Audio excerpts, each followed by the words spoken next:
trying to get in. He's waiting to be in a meeting.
You guys hear me okay? I just want to make sure nothing is working.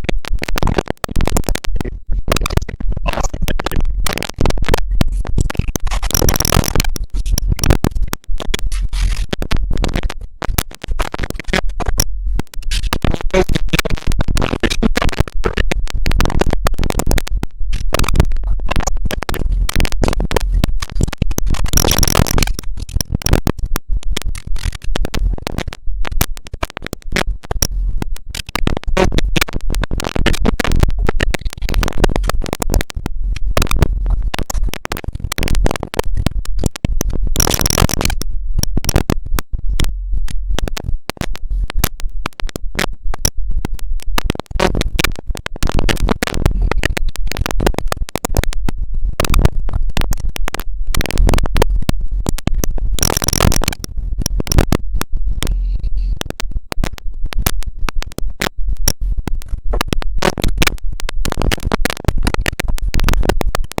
You'll get it, but I have a message to go to the Board of Ed website and school.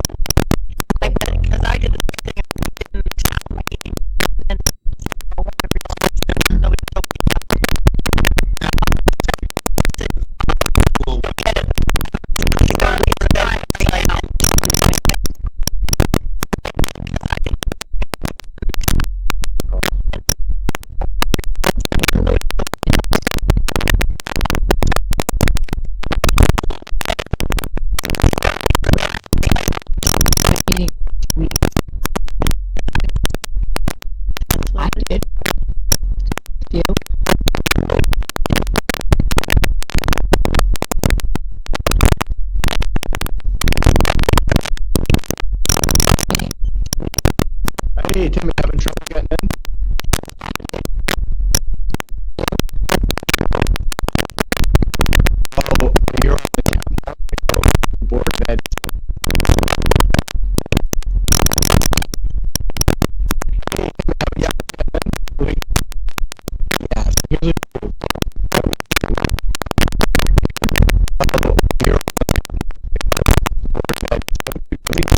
this morning with your on Facebook that your mother took. And she said you lost the school. Welcome. Yeah, I do. It's your last year. Run that for you every year. Yep. That's cool. This morning on Facebook that your mother took. They got grown up every day. You lost the school. It's your last year. Yeah. Run that for you every year.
I would like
to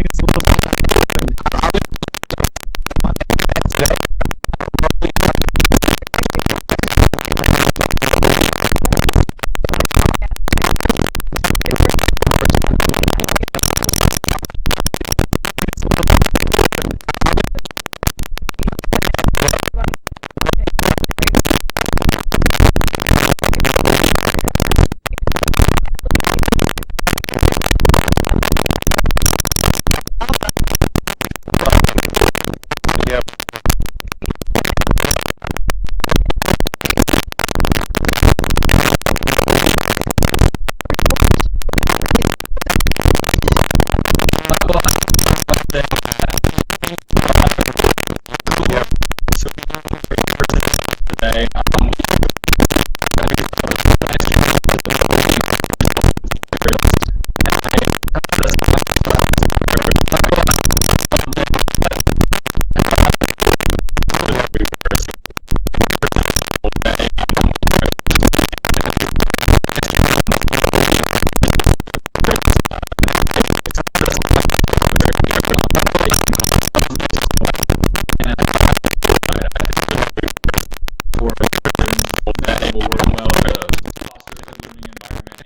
He did share that opinion with me.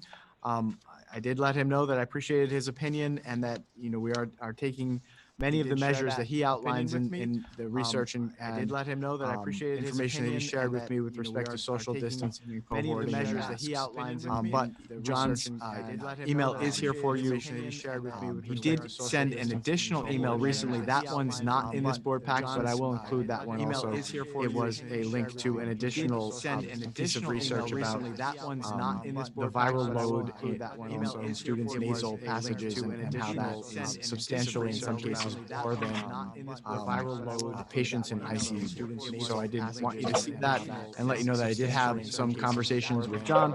I did not viral change his load opinion on patients the in matter, ICU. but you know, he and I understand where each other are conversations with John. I did not change his opinion on Okay, the I have an matter, additional but, you know, he and communication I, here from you from David understand where Audette. each other David are Audette expressed a concern about Okay, I have an high school additional football. communication here I'm from not you. going to go into much more detail with that concern. He does not feel that it is safe for us to offer football to Portland students this year. That will be a topic of conversation later tonight, but I did include that communication for you. And then finally, I received a communication from Scott Marushak. I included it. It was sent to all of you, but I did include it in the communication. Mr. Marushak's concern was about the masks that we are asking students to wear. We are also going to discuss that tonight in the context of Addendum 11 that we received from the state and the mask policy that you put on the agenda for discussion tonight. Mr. Marushak's primary concern is that he wanted to point out and make sure we were aware of some research that came out of Duke University that expressed concerns about the efficacy specifically of gaiters and of bandanas in terms of mitigating the droplets or aerosols that could potentially spread COVID. So I did share that communication with you. Finally, we have 3 resignations. Our first resignation is from Lynn Major, who is a paraprofessional at Gildersleeve. Wish her well, and she has resigned her position and has taken a position in a neighboring district as a paraprofessional. Also received a resignation from Celine Afalabi. Celine was also a paraprofessional, and she's going on to pursue her degree and her shortage area permit. And then finally, we received a resignation from an additional paraprofessional, I believe he was at Valley View. I've forgotten what school, I'm sorry. But Ryan Judge has resigned as a paraprofessional. So we have 3 paraprofessional resignations that I did share with you in your communication packet and is posted in Dropbox. Any questions about any of those? Do those positions, are they being replaced or are we going to go without them right now? We have hired 3 additional paraprofessionals. We do have more paraprofessional needs. So tonight, when Stephanie talks to you about the budget, she's going to talk a little bit about how we need additional coverage to cover our inverted distance learning and to support our students in our Portland Virtual Learning Academy. You'll see this show up as an expense on the COVID-related items that Stephanie has shared with you. I'm meeting with the administrators Thursday to make sure that we have all of our paraprofessional coverage needed, and I do anticipate that we will need to hire additional paraprofessionals. Thank you. Charles, you've talked in the past about how there's anticipated difficulty in having enough subs for this year. Are you anticipating any difficulty in hiring for these para positions, or is that less of an issue? Not yet. I will say that we have not had trouble not only having paraprofessionals expressed interest, but I am impressed, and I really mean that in the strongest term, incredibly impressed with the quality of the individuals who have asked to be paraprofessionals that we've interviewed. Some of the paraprofessionals that we've hired this year are certified teachers. And, you know, you'll hear me talk tonight about the quality of the teaching pool, but I would say that the quality of the paraprofessional pool has also been excellent this year. I know, I noticed that just looking through the information you provided us about hires, new hires. Yeah, we have It was impressive credentials for some of those folks. impressive credentials. Yes.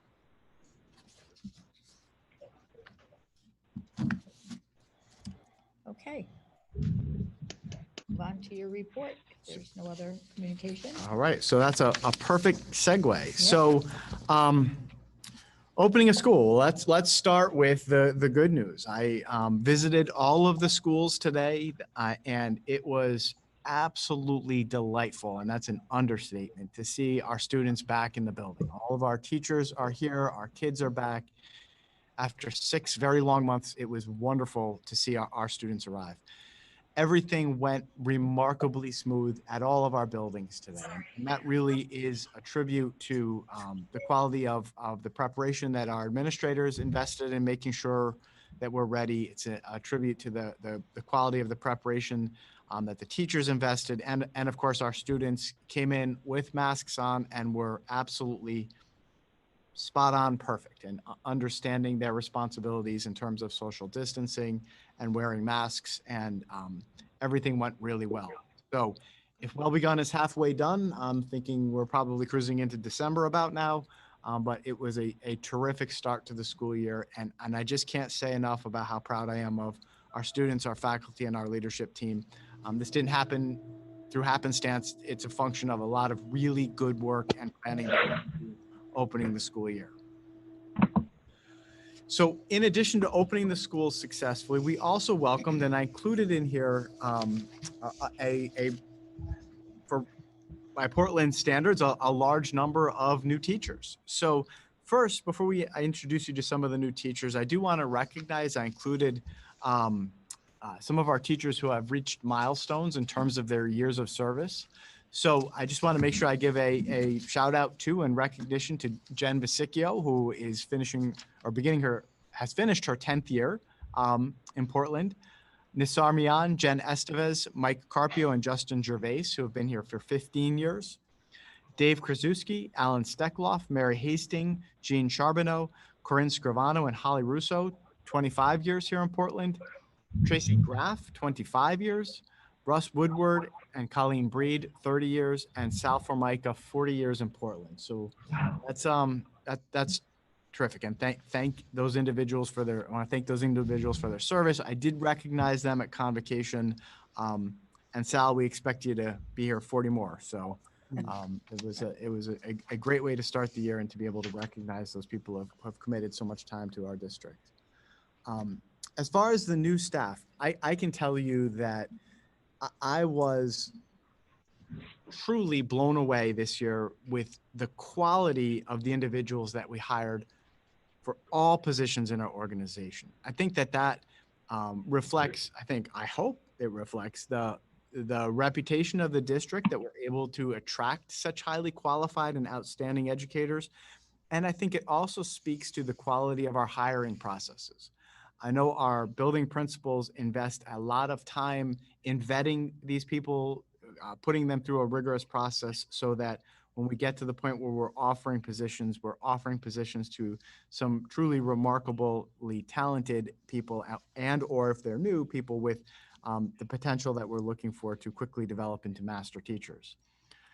So at Valley View, I'm pleased to introduce Stephanie Hall, will be a special education preschool teacher at Valley View. Amy Ellis is a paraprofessional at Valley View, and Jenna Hebert is going to be a paraprofessional at Valley View.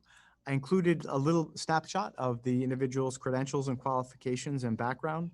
And again, I think if you take a look at the snapshot that I provided here, you'll be impressed with these individuals, as I am. And it was wonderful to go around and put a face to a name, although the face was through a mask. It was still nice to see them, since all of my interviews and formalities were through Google Meet, but they are all back, and are doing a great job so far. So at Gildersleeve, we're pleased to welcome Sarah Lippincott as a special education teacher. Jen Witchy, you probably know Jen, she's spoken here before, as our second grade teacher. Melanie Sear is going to be a paraprofessional at Gildersleeve, and Angela Bird is also a new paraprofessional at Gildersleeve. So welcome to those individuals. At Brownstone, Meredith Camus is our new library media specialist. Elizabeth Bio is our 5th grade teacher at Brownstone. Courtney Pierre, is another 5th grade teacher at Brownstone. Megan Campbell is a special education teacher in our new Bridges program that's housed at Brownstone. It's a district program, but it's housed at Brownstone, so we put her under the Brownstone category. Our 5th grade new special education teacher is Samantha Carr. And then Kelsey Lisk is a school psychologist specifically supporting the Brownstone Bridges program. Again, while we're calling it the Brownstone program, it is a district program. So she's supporting our students in grades K through 6. And Allie Furlong, I'm happy to welcome Allie as a new paraprofessional at Brownstone. At the middle school, you've met Chuck Hershon. Chuck was out there today in a kilt welcoming students. It was pretty interesting, but great start and really happy to have Chuck on board. He's done a remarkable job and really hit the ground running for us this year. So thank you, Chuck. Heather McComber is our new special education teacher at Portland. And Renee Highland, the very important job, she's our new school nurse at Portland Middle School. So she was all moved in today. I popped in to see her, and she did a great job handling one of our first issues today and handled it with incredible poise and professionalism, and very happy to have Renee with us. At the high school, we have 3 new individuals. Happy to welcome Caitlin Tenney, who is a new biology teacher, Peggy Pidio, who is a new chemistry teacher, and Paul Hanush, who is a new special education teacher who is assigned to our Wheeler Clinic. Remarkable individuals, really impressed me in the interviews, and their credentials are spot on, impeccable. And then finally, for the district, I'm really excited that we have a board certified behavior analyst with us. This is the first time we've had a BCBA in Portland. This is going to be tremendous help to us with respect to our social, emotional, and behavioral, supporting the social, emotional, and behavioral needs of students. So I'm happy to welcome Sarah McLaughlin. And of course, in the short time he's been here, he has done remarkable work, essentially built an entire new school for Portland. That is Eric Martin. He is our Director of Curriculum, Instruction, and Technology, and you're going to hear a little bit more from Eric tonight. So welcome to all of those individuals. Yes. They're terrific, and we're really happy to have them here with us. Great. Glad to hear things went well. Things today. went great. Yeah, I am impressed. Okay, just a couple more things for you. These are more FYIs I just want you to be aware of. So we have entered into an agreement with the YMCA to provide our before and after care programming. The YMCA is pursuing a license for Gildersleeve. We're having our before and after care programming at Gildersleeve this year because that's where the majority of the students requesting care are, and that will help us cohort students better. The problem is, unfortunately, the Office of Early Childhood is backlogged tremendously because lots of districts are doing this and making daycare rearrangements in their districts, and is behind in the licensing. We have all the lead tests and other things done that we need to have done.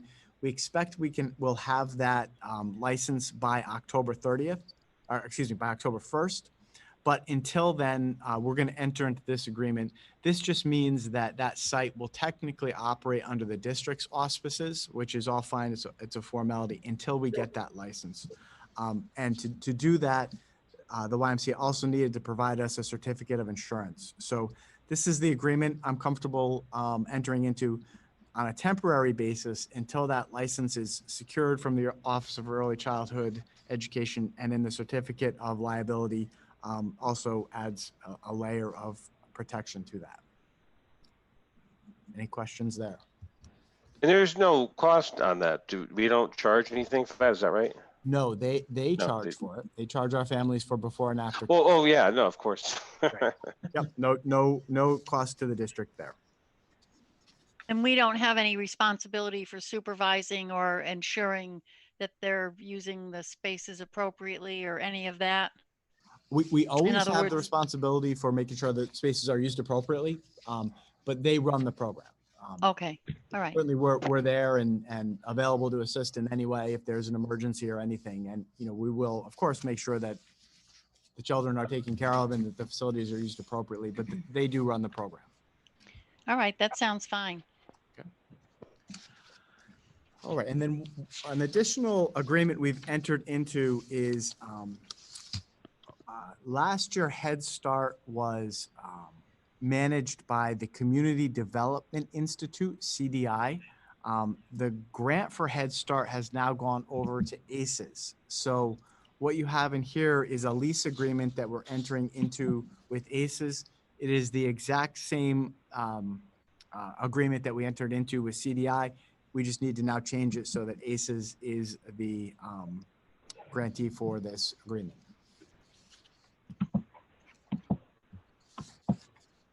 Okay, I think that gets me where I need to get. Any questions about any of that so far? All right, so that takes care of the opening of school, Head Start lease agreement, and YMCA. So I have a few other kind of late breaking things that I want to share with you.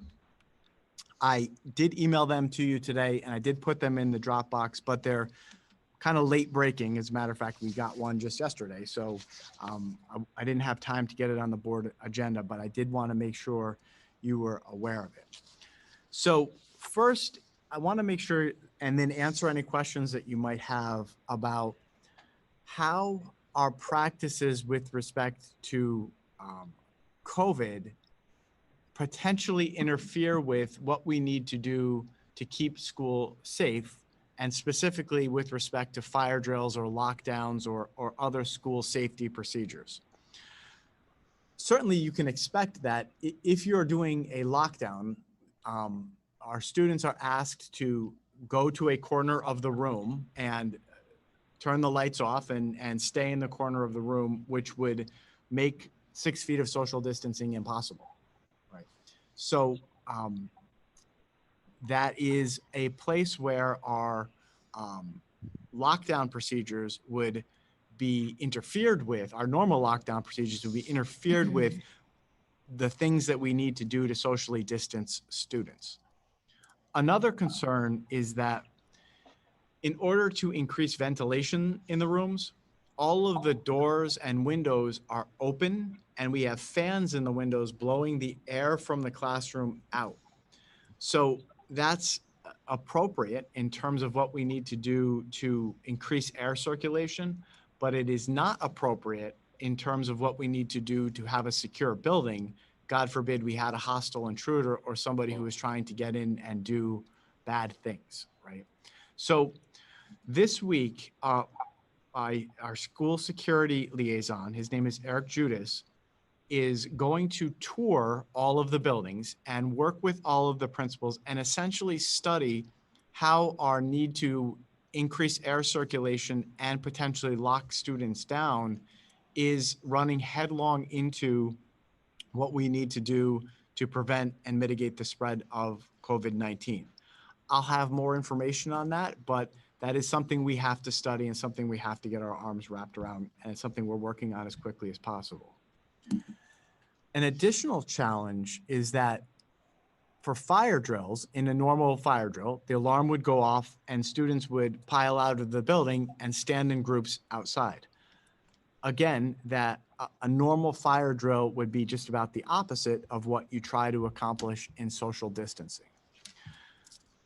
What we're going to do for that is we are going to practice fire drills, but we're going to practice them on a class by class basis. So individual classes will practice exiting the building individually and maintaining the social distance so that students understand where they have to exit the building safely and where to go and how to stand in a socially distanced way if there was a fire drill. We're not going to pull the fire alarm and have everybody exit the building at once as we would normally. Now, that said, teachers do know that if they did hear a lockdown called or a fire drill called, they should respond in a way that they need to exit the building or lock down students. But we're not going to practice those things, at least for the first couple weeks of school, while we study this issue and come up with better ideas that can both keep our students safe from COVID, but also make sure our students are prepared to respond to a potential emergency in the building. So addendum 8 that I shared with you kind of goes over that. It is something that we received on August 24th. It is something that Eric and the Portland Police Department are helping us understand on a deeper level.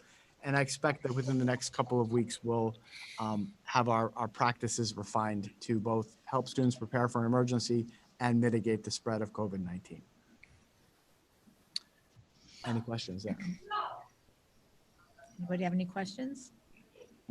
Well, Yeah. I'll just say one thing Okay. about addendum 8. It, obviously all the social distancing, lockdowns, which would include clustering kids together in a corner somewhere, are not going to work. So there is a lot of work to be done, and I applaud all the efforts that will be made, and hopefully there'll be some more guidance from the state level.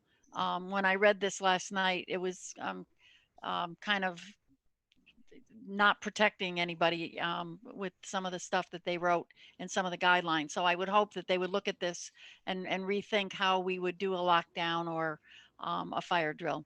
So I hope there's more guidance from the state on this. And Megan, I think that the additional guidance may also come from the Portland Police Department and Eric. Right. So I think we're going to look to our local experts to help us too. Good. Thank you. Moment, I'm in a meeting. Hey, Charles. Yes. It's kind of an off topic for what you said, but you talk about the fans and the windows being open.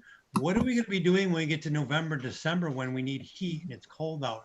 We can't have windows open. We're going to hope we're vaccinated by then. Okay. That's a real issue for sure, Dave.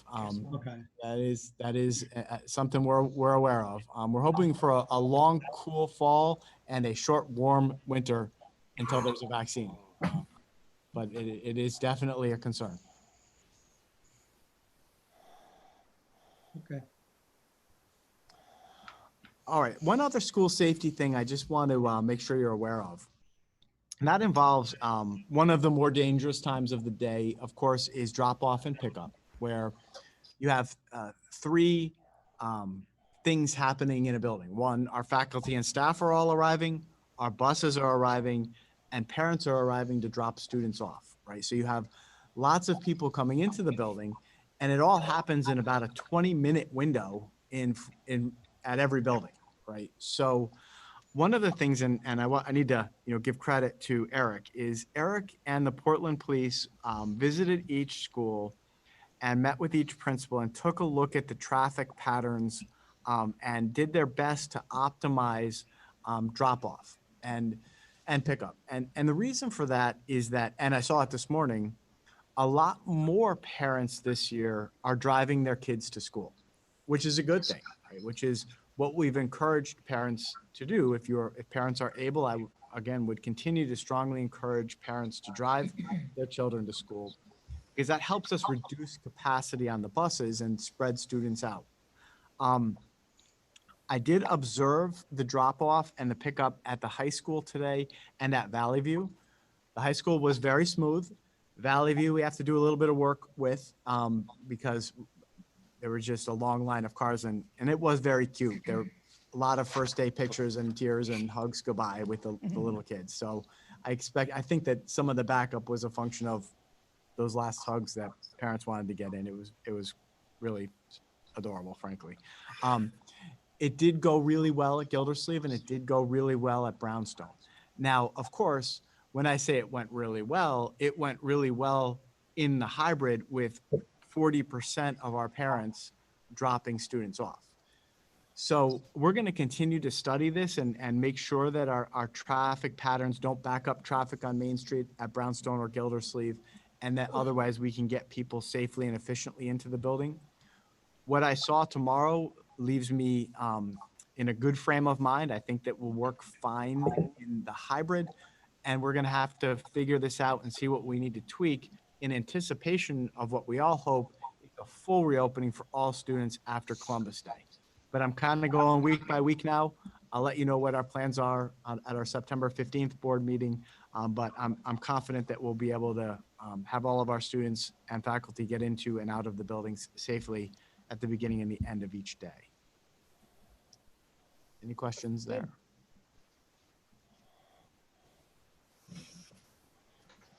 Okay, let me talk to you a little bit about Addendum 11.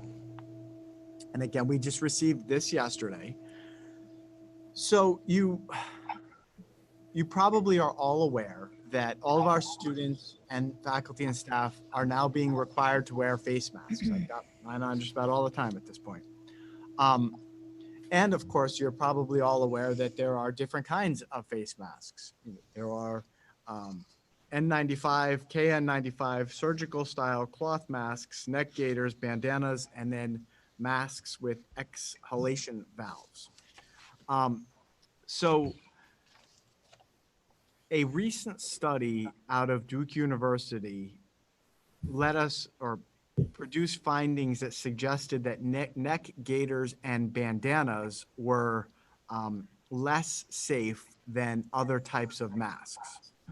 Well, it's a little frustrating because if you look at Addendum 11, it does say that neck gaiters and bandanas are less safe, but the guidance hasn't said that we shouldn't allow them, right? So you'll see on page 5 of Addendum 11 that N95 respirators are not good. That's the red X, the no, don't wear those. And the reason for that is that those need to be form fitted and they're really tight. The exhalation valve masks are red X, so we're not going to allow those. The KN95, the surgical style masks, and the cloth masks have the green check indicating that they're the best of the options. But then we have a question mark, which is less than helpful, around neck gaiters and bandanas. So when we get to new business, we're going to review the face mask policy. The face mask policy, and Meg and I talked about this today, doesn't specifically say what type of face mask that we would want students to wear. It simply says that students are required to cover the face. At this point, I think it's pretty inconclusive about neck gaiters and bandanas. Here's how I'm going to suggest and work with our principals that we handle this, right? We're going to wait and hope that additional guidance comes out about the efficacy of neck gaiters and bandanas. But until then, we'll discourage them. And when we see students with them, we will ask them to wear this type of mask, which we have lots of in the schools. So we're going to discourage neck gaiters, and we're not going to allow bandanas, but we're going to have to wait and more carefully see if that question mark becomes a green check or a red X. So a little frustrating, may be adequate, it may not be adequate. It's a little wishy-washy to me. So I don't have a good answer about whether we should allow them or not, except to say we'll discourage them and encourage our students instead to wear either what they bring, which is a cloth mask, or what we can provide them, which are these surgical masks. And I know I had read that that study wasn't done for the purpose of making that determination about the efficacy of those masks. It was done for another purpose. I forget what it was, but it was to judge something else, and that was like an ancillary finding. So they really weren't controlling for that. right. But the addendum 11 goes into about four or five paragraphs about neck gaiters or bandanas, the quality, the material, whether or not it's multi-layered, if it's Right. correct size. With the face mask, you have the size for the face. You put it over the ears and that's the end of it. With the neck gaiters, if it's too big, it slides down. So, the requirement is really that the nose and the mouth are completely covered at all times. And addendum 11 has got some very good pictures as reminders that kids will try to wear them on their head or under their chin or whatever, and it should be covering the face, the nose, and the mouth. So I kind of agree that we should go with the things that work well right now, and if things should change in the future, then we could modify it. Charles, can I just ask a clarifying question? Did I hear you correctly when you said that bandanas will not be allowed, but gaiters will, but you will ask them if they wear a gaiter to consider switching to a disposable mask?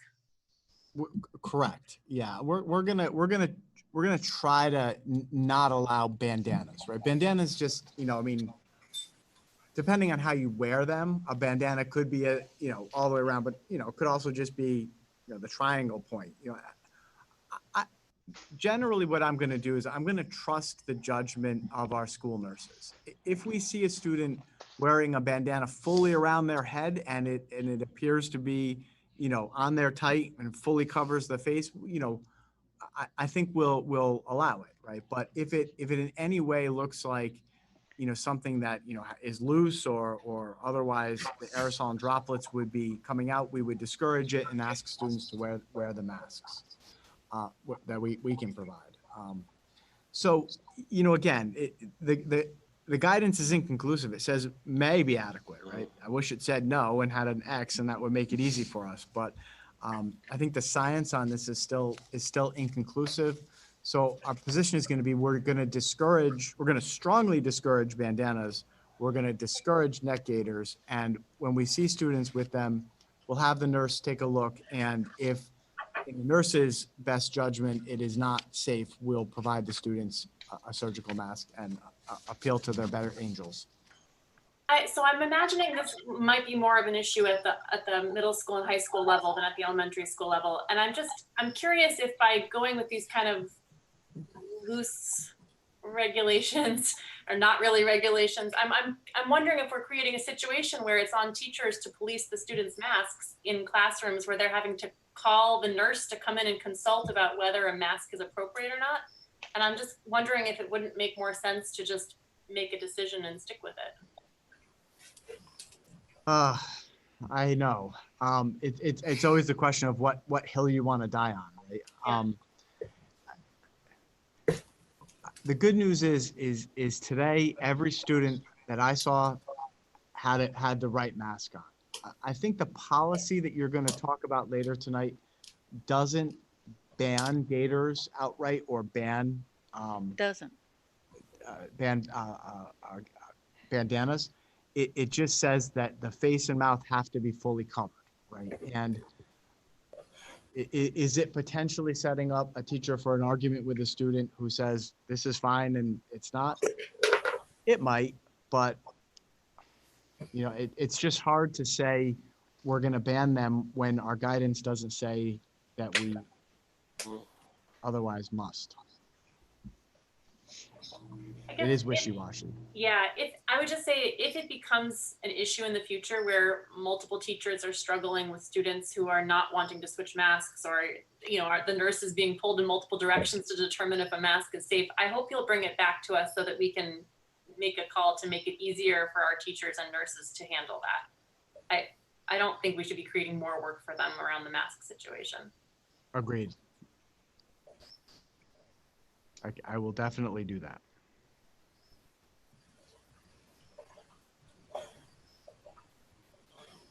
It would have been nice to have a red X next to him instead of a yellow question mark. Well, All right, so go ahead. I would just say that in that addendum, I was pretty convinced that bandanas, unless we could prove they were triple layered or whatever, or more secure, or gaiters, that they would not be welcomed in a school setting. They were the review was pretty negative in the addendum if you read it carefully. So we could conceivably say no bandanas, using the guidance from the CDC and the State Department and the Department of Health. We could make it easy and just, we can talk about it when we get to the mask policy, I think would be further discussion.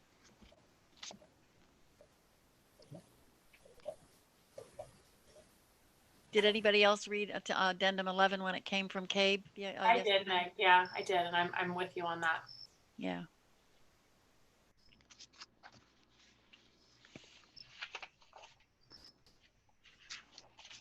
All right, so I just have one more thing. So the policy was added to new business, so I'm not gonna share that with you now. That will be at a different point.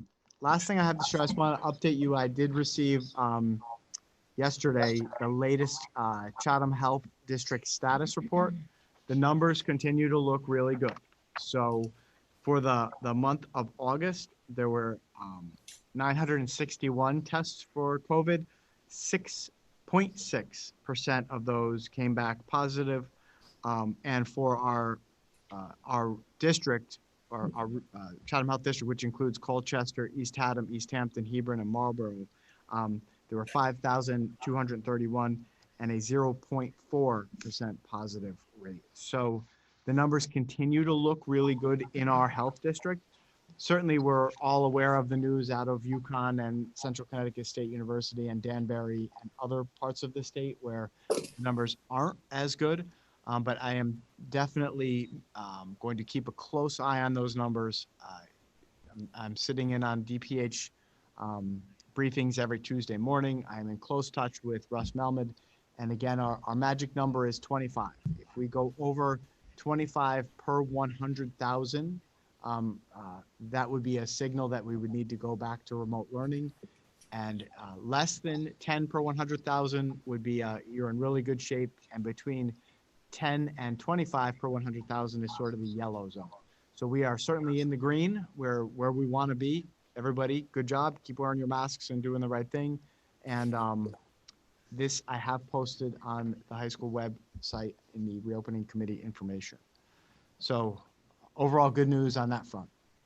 Charles, just to be clear, because we've talked about these the numbers, the 10 for 100,000, the 25 for 100,000, but I just want to clarify that our directives from the state also say to take into account trends in the district or changes in the district, because I know a lot of folks in town are probably looking at what's happening in Danbury, where they have, I think they're only at 22 out of 100,000 cases, but they're clearly experiencing a problem. And so if, I think folks here are probably watching that and thinking, well, gosh, they haven't even reached our threshold for hitting distance learning. But if we saw changes or, trending towards increasing infections, we would act sooner than that 25 number, correct? Definitely. The state is releasing information regularly now at that broader level. Unfortunately, I think it would probably be the same sort of thing we saw in March, where, it started in Fairfield County and moved this way very quickly. But, while we're in good shape in the Chatham Health District, we are part of a larger ecosystem. So we need to watch the numbers everywhere. And let's also not forget, we do have Portland students who reside in Hartford. So we need to keep an eye on the Hartford transmission rates as well.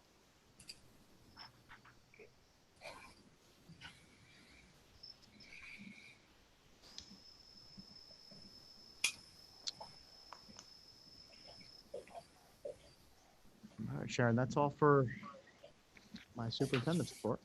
Okay. We have Assistant to the Superintendent for Business and Financial Affairs, Ms. Stephanie. Hello. Can we have Stephanie Fragola?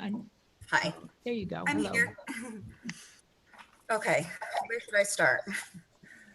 The first document, first I want to say it's been a crazy and stressful last 2 weeks, and I'm behind the scenes. So I want to give a lot of credit to Charles, Eric, the administrators, the custodians, the tech team. Everybody's really come together trying to get this full opening where it is. I'm happy to say almost all of the PPE we ordered, all of the items we needed to start hybrid have come in. There's a few stragglers that should hopefully be in this week.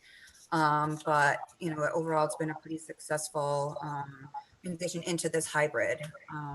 With that being said, the first document obviously is the same document that you guys have been seeing. Just take to account the end column, the total percent column. So you'll see, like Charles says, you'll see the percentage that we have remaining. We have now used the first payroll for teachers. All the 10-month employees have now started to come in. And when I do my full financial report in October, I'll have better projections for those accounts. But you'll see that we're 83.17% left in our budget. Compared to last year, we were at this time 84.80, and we've encumbered the bus transportation contract this year, when at this time last year we had not. So I think that we're doing pretty well keeping ourselves within where we have to be. But that takes us into the next document, which shows our summary of expenses and estimates. And I'm just trying to be Stephanie, factual. hold there. Let's see if there's any questions about the total percent spent or the total available. And I mean that too. If anybody, I love this document that Stephanie's producing here, because it really gives us an opportunity to see the drawdown of the budget over time. So if does anybody have any questions, make sure you ask Stephanie. Stephanie, I went through this today and I did the same thing with her. She's got an answer for everything. It's amazing. But if you have, if you I have hope so. any questions about the percent encumbered, why some are still 100% or why some are lower, or the total available, let's go there before we maybe get to the less good news. Anything? No. So the authorized spending report, Stephanie, includes the COVID-related expenses? Yes, everything so far that we have paid or that is encumbered is included in here. Okay, so the Well, salary, I'm sorry, except for the personnel piece, the distance learning, the PVLA. okay, That piece won't be included in this document. They will, but they haven't been paid yet. So those are going to go by, if we are not hybrid after a month, that could completely change that column. Right. So that's why I didn't, that's why I kind of separated that in the other document, because that's a as we go kind of thing. so what makes up the temporary payroll? So right now, so we charge to there, and that's where I'm kind of going to start tracking all the curriculum items that is going towards the CARES Act money. And so far out of that, that's been the summer curriculum writing. There was a COVID distance learning training that the teachers had to attend. And some of the support staff for the reopening committee, and some extra summer hours that secretaries had to work to get the hybrid program running. I'm trying to track it all in one area until I create a grant account for when we draw the money down for that.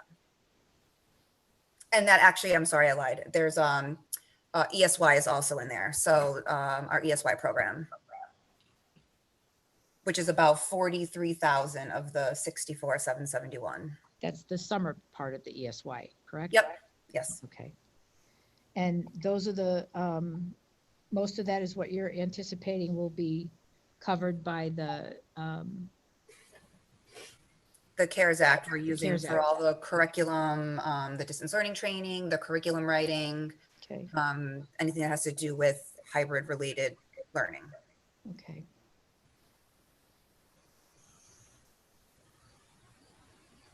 Is the overtime, who's that for? Is that for, Those are the custodians right now. okay, is that about, how different is that looking from like last year? That's pretty accurate to where it was last year.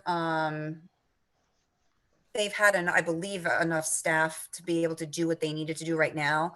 I Mhm. can't say going forward what that's going to look like, Okay, but they've been able to maintain what they had, and it's pretty close to what it was last year. Nothing crazy.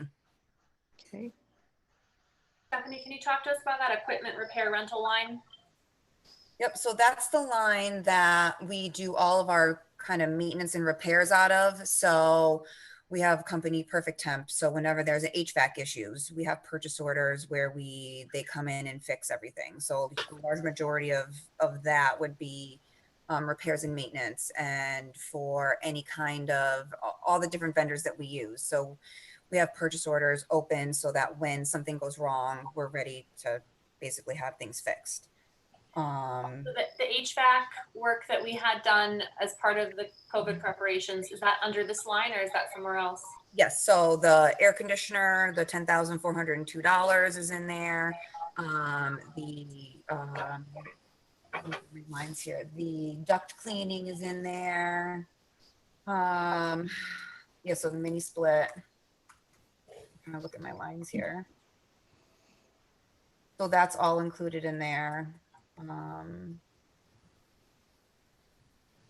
It's really basically to maintain all the buildings that we usually spend. That's pretty, again, like I said, it's not that off from what we usually do, because it's always, we encumber the most in the beginning of the year and then we draw off of it.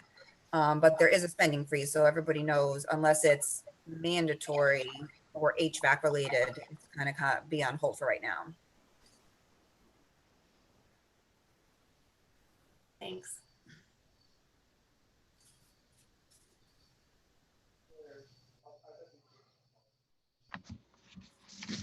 Any other questions?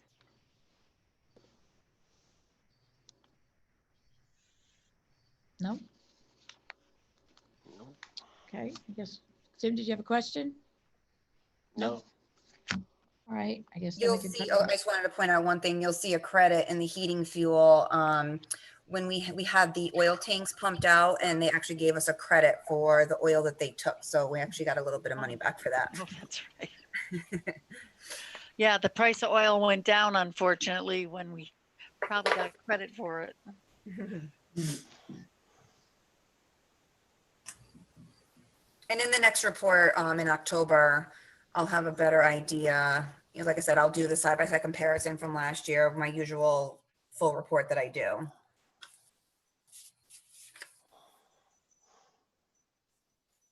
So the next report that you provided, the COVID summary expenses and estimates. Yep. So this is a real-time changes by the hour document. I mean, since I gave this to Meg to upload, you know, I've had to add things to it. Just trying to be upfront with everything and how much this is actually going to be. Oh, we can't hear you, Stephanie. Stephanie, are you muted? I think Stephanie, we can't hear you. You're muted. Stephanie? Maybe she's just got a lag. No, she doesn't. Hey, Stephanie, we Oh, can't hear sorry. you. Is it bad connection? No, we got it. Yeah, we got you now. Whatever Sorry. you said, we didn't hear, so you got to repeat. Sorry. I said this document basically changes by the hour. It's changed already since I gave it to Meg to upload on Friday. If you want to go through each section, I tried to break it out by each area. If you have any questions, they're all actual expenses right now of what we've spent. The personnel, the first two lines of what we've actually spent. The second two is, like I said, based off of whether we stay hybrid, if we go full distance learning, or if we're coming back, those two numbers will change. Are there any questions on any of this? Just this final bottom line number over here, is that 233,000? So 233 is for just the salaries. So that's just for the salaries. Yep, the grand total is, and now this is, so I added 2 items since I sent that. I added in, we purchased Chromebook sanitizing machines for all the Chromebooks that come back and that the tech team has to go through for $719.96. And then for 10 hotspots, we were lucky enough to actually acquire 25 free hotspots from the state. There was a survey that went out and we filled it out with what our need would be. We got awarded 25. It went by how many free and reduced students you have, which depends on how many you get. If you requested under 50, you got all that you asked for. So at the time, we thought we only needed 25. We asked for 25. We got 25. We actually need 35. So the company was nice enough to give us the same program or whatever it was that the state got to let us get the 10 extra hotspots that we need to support the rest of our families. So we got 25 for free, which we did not expect. I almost had a PO in for the full 35, so we had some savings there. So the grand total right now between the left items and the potential personnel is $318,509.84 of COVID-related expenses as of today. That can change tomorrow. Out of that, we know we have the CARES Act money, which is 70,382. And we also, in between the last meeting and this meeting, got our award for the Corona Relief Fund. And Portland was actually awarded $100,000 under that fund. So, and that right now is for PPE, cleaning supplies, and health and safety. The hope is that that can get redistributed to other items and hopefully include instructional supplies and other things that we have had expenses for and don't have any reimbursement, any ways to get reimbursed for. But that's coming from the state later on, if that's a possibility.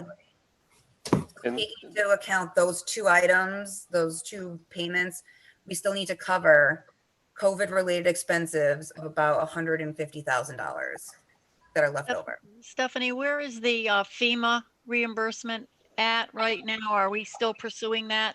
And are there certain things that would meet that criteria that we might be paying for out of something else? In other words, the PPE and cleaning might come out of FEMA? The FEMA is hard because from what I heard, especially from other business managers, is that they are not awarding anything to anybody. Like they're not awarding for Chromebooks, so we can't get reimbursement for that. The PPE and supplies possibly, which may free up some more money under the $100,000 if we can, but that's, we don't know yet. We don't know. I thought what's Tom gonna- Robinson was researching that. Has that gone any further? We've been so wrapped up with trying to get everything started and making Yeah. sure everything was going that, and I had my state report due today. Now that's Yeah. like going forward, what we have to look into and see. I'm hoping we'll get reimbursement for some things, Okay. but we won't get reimbursed for personnel through FEMA, and we won't get Right. reimbursed for instructional supplies through FEMA. Right. So that's Well, what we that's kinda- why I'm concerned that if there are certain criteria that we meet for certain things that we are having to buy for the coronavirus, the pandemic stuff, if FEMA has any criteria that we can use, we should definitely explore it. The other possibility is to look at GoFundMe's and grants and other things that might be out there. Yeah, I mean, there could be another round of funding. We don't know. This $100,000 kind of came. We knew there was something coming, so that was a nice Yeah. surprise to us. well, it's only 24% of what we asked for, right? Yeah. Right. Wasn't very much. No. So I had a question on the PVLA expenses. Those are projected if we're in PVLA all year. The Correct. PVLA is the families who determined that they were not going to have their kids come back, correct? Right. So do you think it's likely that that's going to be for the entire school year? My hope is that we're vaccinated in early 2021. So I'm thinking half a year. I'm also hopeful that, as parents observe how it goes over the next few weeks of school, and if they see and hear that things are fine and, we haven't had to close the schools or quarantine large numbers of people, that they would feel comfortable starting to return. But it certainly, if people were either to exit the PVLA, or we were to be vaccinated and wouldn't need it anymore, then those numbers would be dramatically reduced. What's there represents a full school year of families who are in PVLA staying in PVLA from September 1 to June 17.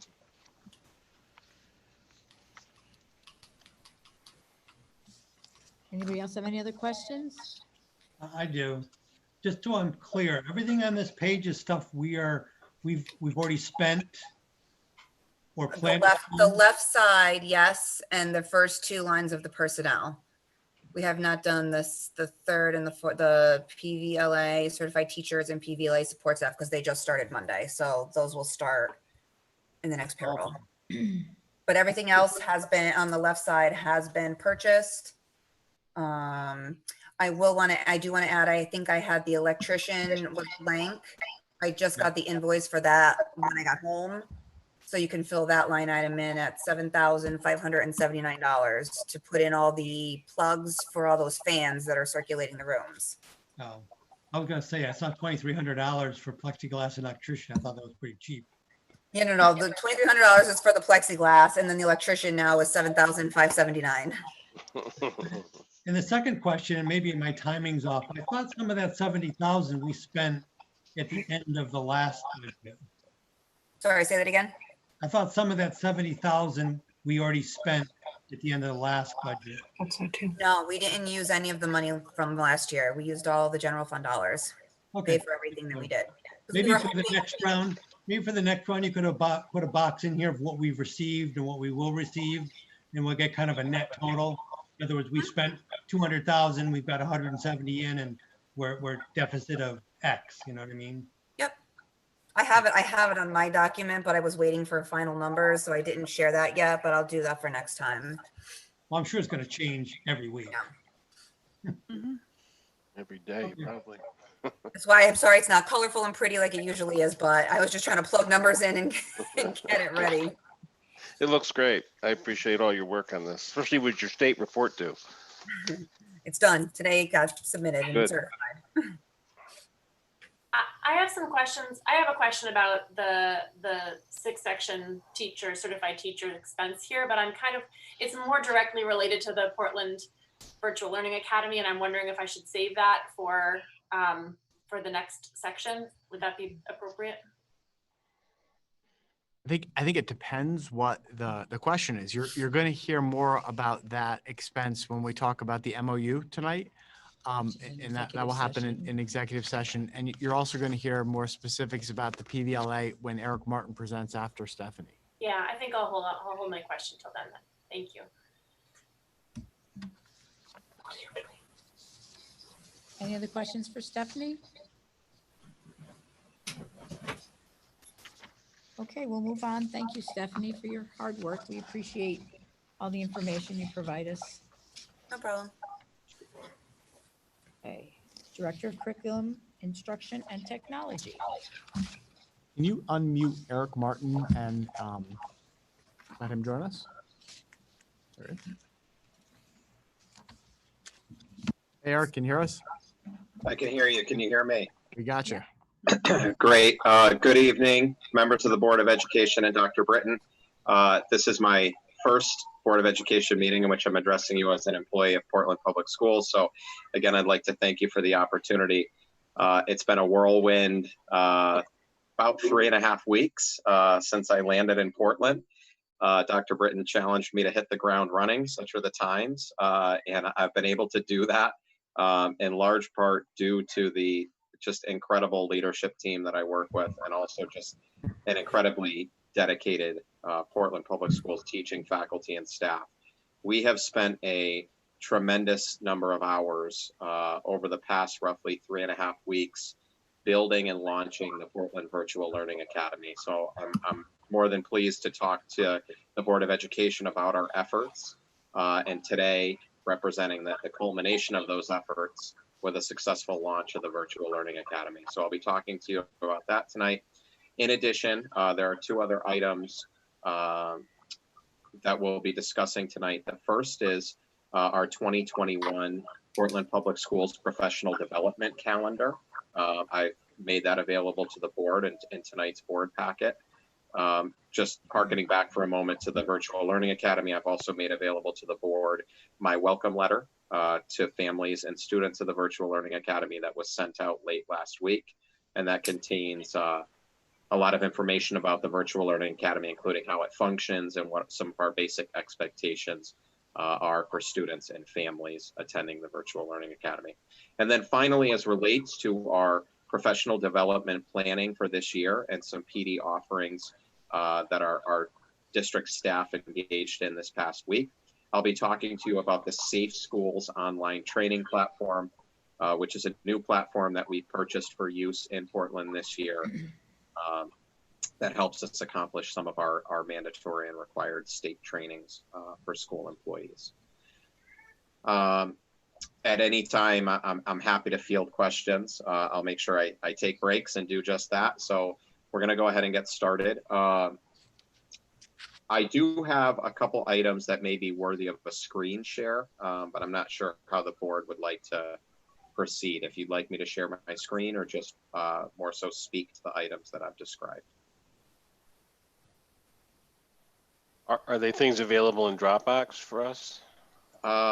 Yes, so the first is the welcome letter, which I don't need to project. The professional development plan is also available to you. So if you see those two items in Dropbox, those are going to comprise the bulk of what I discussed. I would like to just briefly, when we talk about safe schools, share my screen so you can see what our employee experience looks like in that platform, because quite frankly, it's pretty cool. And we're pretty proud of our use of that platform. So I'll speak to those two documents you already have, and then I'll quickly share my screen for the third. All right, so the Virtual Learning Academy. As Dr. Britton said, it's not every day or every year that you get to build a school from scratch, and even more so that you build a school with the intention of it closing as soon as possible. So that is our intention with the Portland Virtual Learning Academy. Our foremost desire remains that all students return to us for in-person learning when our families and our nation has determined that it is safe for us to do just that. But in the meantime, we obviously have a commitment to continue to educate our families and students and to provide all Portland Public School students a top quality education that's equitable, that's differentiated, that's personalized, that fulfills the mission of Portland Public Schools. So with that commitment in mind, Dr. Britton tasked me with architecting and now serving as principal for our Portland Virtual Learning Academy. As one of the board members had asked, this is absolutely correct. This is the educational option we have provided to our families who have decided not to return to us for in-person learning at the onset of the 2021 school year. We certainly empathize with the difficult decisions that our families have had to make. I know that many members of the Board of Education are parents. Dr. Britton and myself are both parents, and so we don't take lightly at all the difficult circumstances in which our families find themselves heading into this school year. So we developed the Virtual Learning Academy with the foremost intention and commitment to continuing to honor Portland Public Schools' mission to our students and families who've chosen not to return in person. We sent out surveys to all Portland Public Schools families at the beginning of August, inquiring as to what their intentions were for the upcoming school year in terms of returning to us in person or not. At that time, it was undetermined what our exact reopening plans would look like. In actuality, I think we were still under the impression, as the state was advising at that time, that we would have to return to school with a 5-day school week.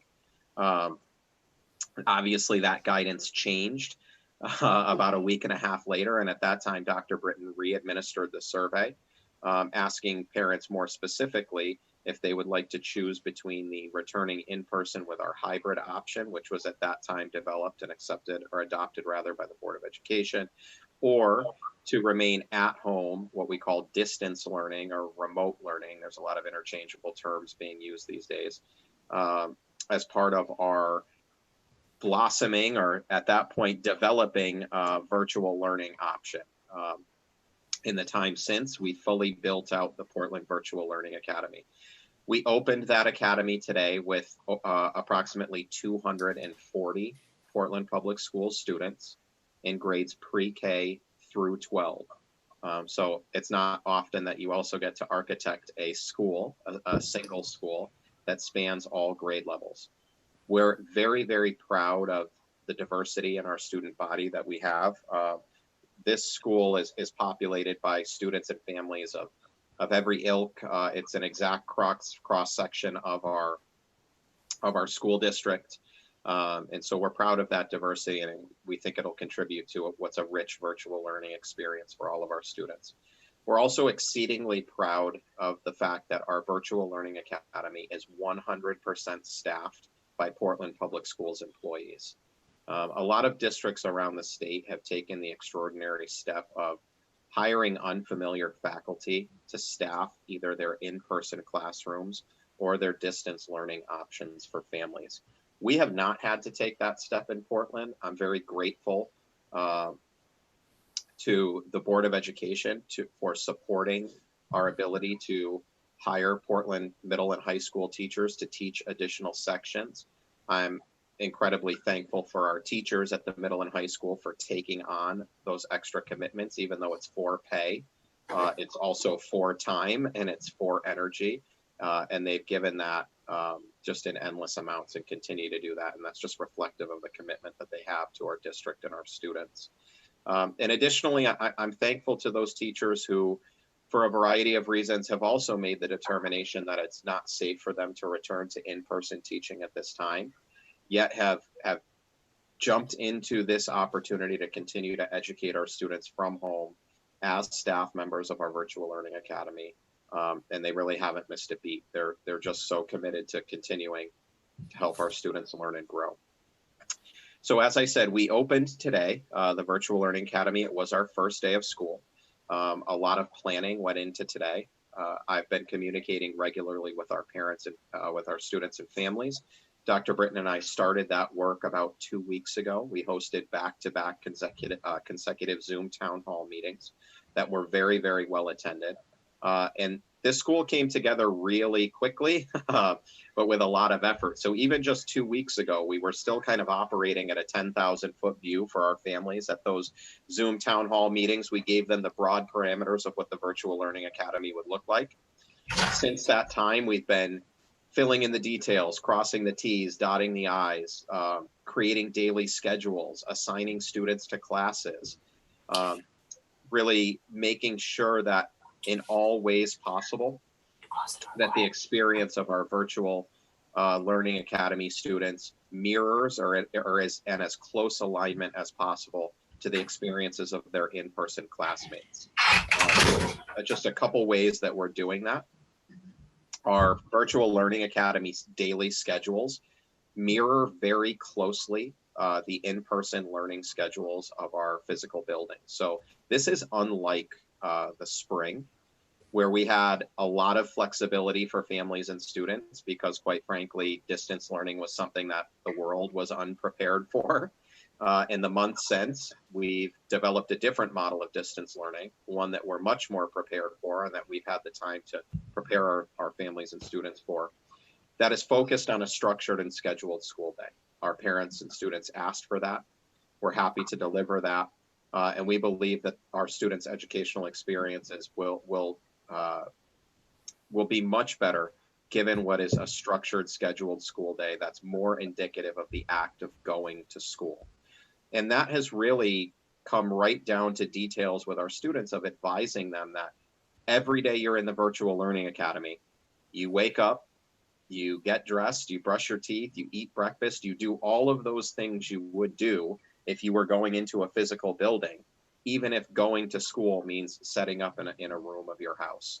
Our parents have been very, very receptive to that. And today, as I mentioned, was the culmination of all of that effort, all of that communication, and all of that readiness on the part of our staff, our families, and our students. We had a tremendous first day. I personally spoke with about 20 parents, with about 20 families that are in our Virtual Learning Academy, dealing with some minor access issues. My child can't remember his Google password, our Wi-Fi connection's a little sketchy, our web camera's not working, but all very easily resolvable issues.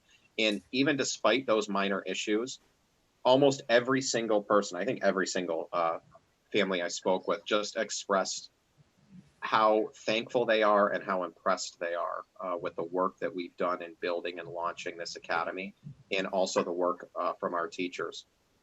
Probably the best email I received all day was from a 6th grade student who reached out to me personally as the principal of his Portland Virtual Learning Academy, someone he's never met before, in person, and just said, thank you. Thank you for making my first day of 6th grade such an incredible one. And as a 6th grader, he said, I'm just so impressed with what every one of my teachers and every person in this school district is doing for me. We've heard that sentiment echoed from parents. Our teachers are reporting, hearing the same. So This has been such hard work, but it's those sentiments and it's the difference that we're making with students that makes it all worth it. I'm happy to field any questions you may have about the Virtual Learning Academy. We're very, very proud of it. It's a work in progress, but we know from the feedback we've received internally, and then also through my network of colleagues and peers in other districts, that Portland is in first place. We are really so far hitting a home run. We're committed to continuous improvement of this model, so we're not resting on our laurels. To that effect, I'll just end by saying I've planned for our families and students both tomorrow and Thursday night question and answer feedback sessions. These are Google Meets where our families and students are invited to just share their questions, their concerns, their ideas, their suggestions of how we might improve. And this practice of listening to our families and students and responding to their needs the best we can towards continuous improvement is at the absolute heart of everything we're doing for our Virtual Learning Academy. I'll pause there and take any questions from the board. I have a question, Eric. It's very impressive. It was what I hoped for, and you guys look like you hit the moon. It's a comprehensive. It looks like a school. It really is a school in itself. So thank you. Somebody had asked about school athletics and kids who are doing strictly remote learning through the Virtual Learning Academy. Will they be able to participate in any clubs that go on after school, or any athletics, if there are any, to be had? So Meg, that's a great question. I'm going to hold off on answering it because I know that that's an agenda item later tonight, Okay. but I will Okay. say this, and I'm going to probably tip my hand in saying it. So I met with a number of our administrators over the past week to gauge their feelings on it. I know Dr. Britton's position on it. You will hear my position on it tonight. Okay. I'll tip my hand in saying that we are committed to equity in all things we do. So I think that much will become clear when we have that discussion a little bit later in tonight's agenda. Thank you. You're welcome. Thank you. And it really is impressive. I looked at the schedules, and you've covered the handbooks and all of the requirements. I was concerned about attendance, and you've covered that as well, where they have to log in and they have to be available. So wonderful. Think we're off to a great start. Thank you very much. Hard work to be done yet, but we're happy with our launch. I've got a couple questions, but I'll start with one. So in this in your welcome letter, it was the first time I was seeing a list of staff members who are participating in the PVLA, and it appears to me that there's a teacher from each of our K through 6 classes and grades, and I'm wondering if that means that there's one fewer class in person.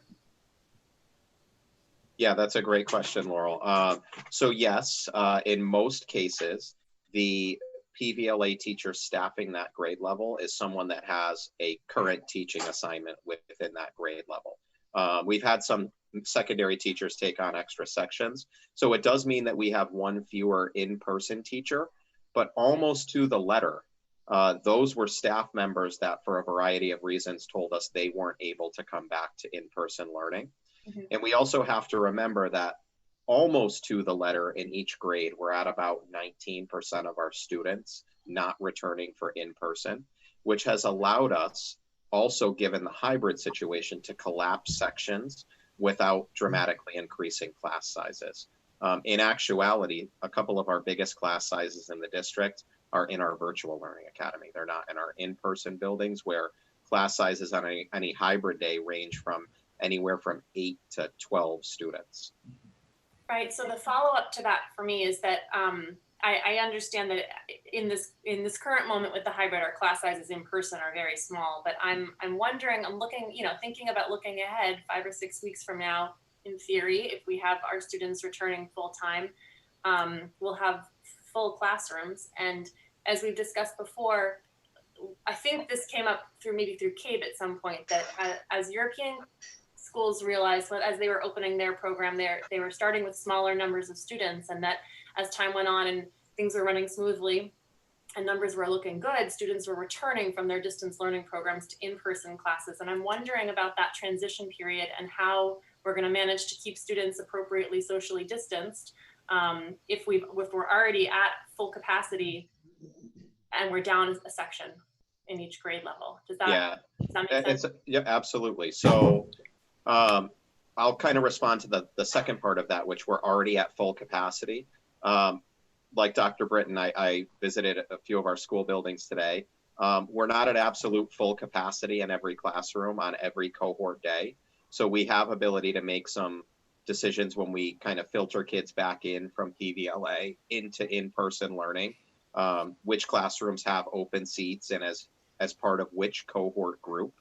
But in terms of, if we end up with in PVLA, for example, I'll just hypothetically say our grade 4 class is down to 4 students and we're stuffed to the gills in person in grade 4 and in need of a teacher. At that point, we'll come together and make some personnel decisions. We haven't had to go the route of hiring extra teachers to make sure we can honor both arrangements, but that may be something that in the future we do have to consider. I think those conversations are still far enough down the road where we haven't had to take them up yet. And we do have a number of support staff still available to us that we may be able to use in creative ways to make sure that students are supervised in person while still having a teacher available to them. Even if the teacher, may be servicing different groups of kids, obviously all that would be done according to safety guidelines. But yeah, Laurel, that's a great question, and I'm sure it's one we'll consider as we move ahead. But with focus on launch, it's not one we've taken up in great detail as of yet.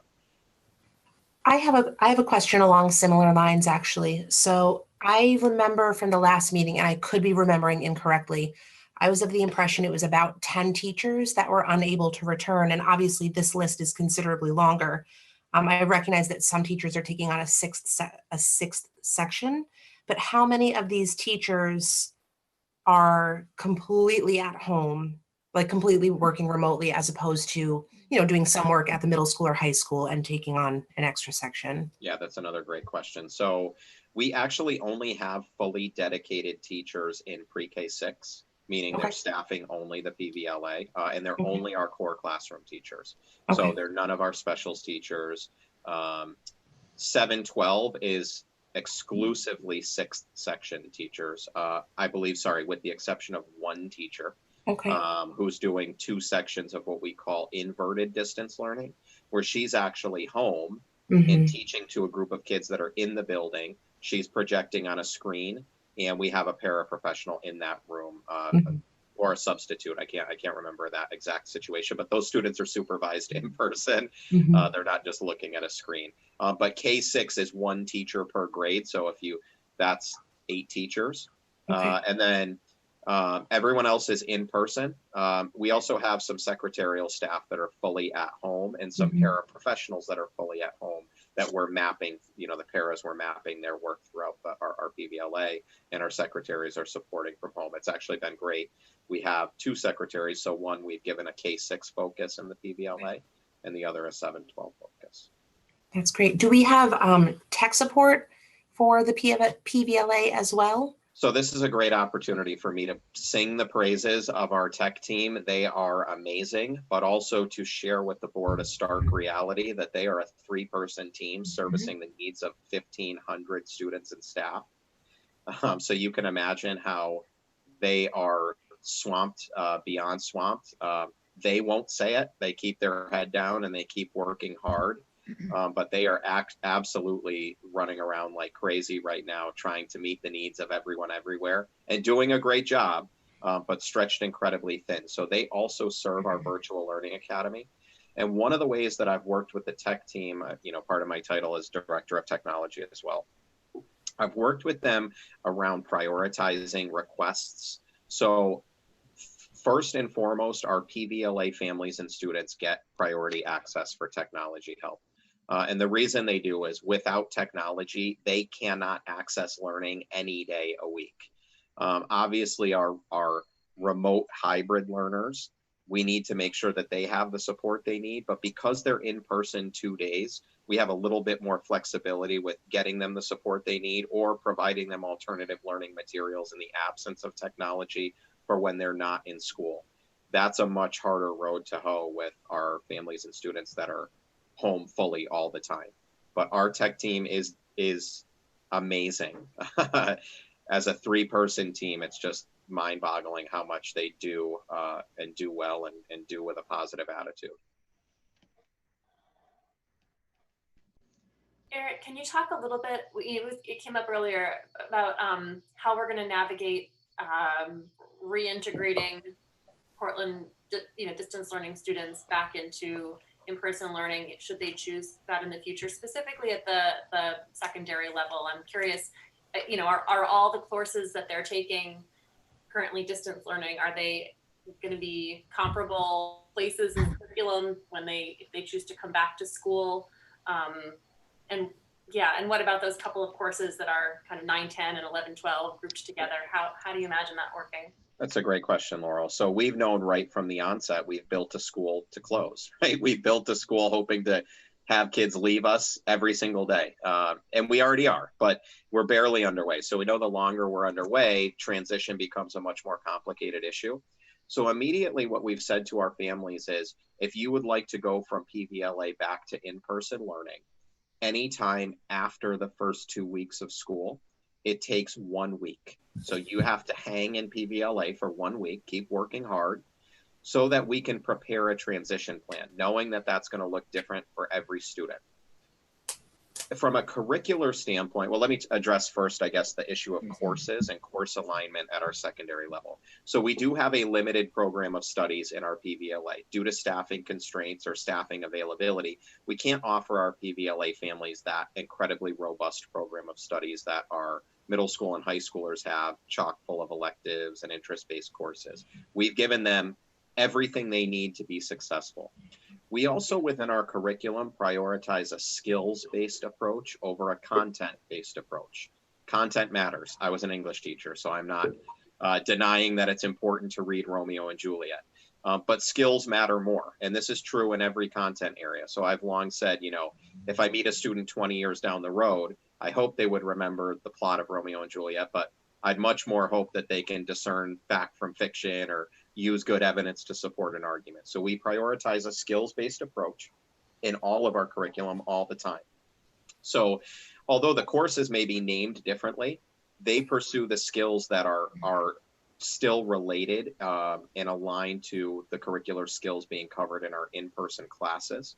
And we look at content gaps as something we can easily address. If a student, for example, is going to move out of PVLA US history to an American Studies course, they're going to have missed some content in that American Studies course, some articles, some texts that the class has read together. So we would look to the teacher in that 1 week transition time to prepare for that student, like the Cliff's Notes content version, right? Let me catch you up to speed, give you enough of what you'll need to know so that you can jump in midstream.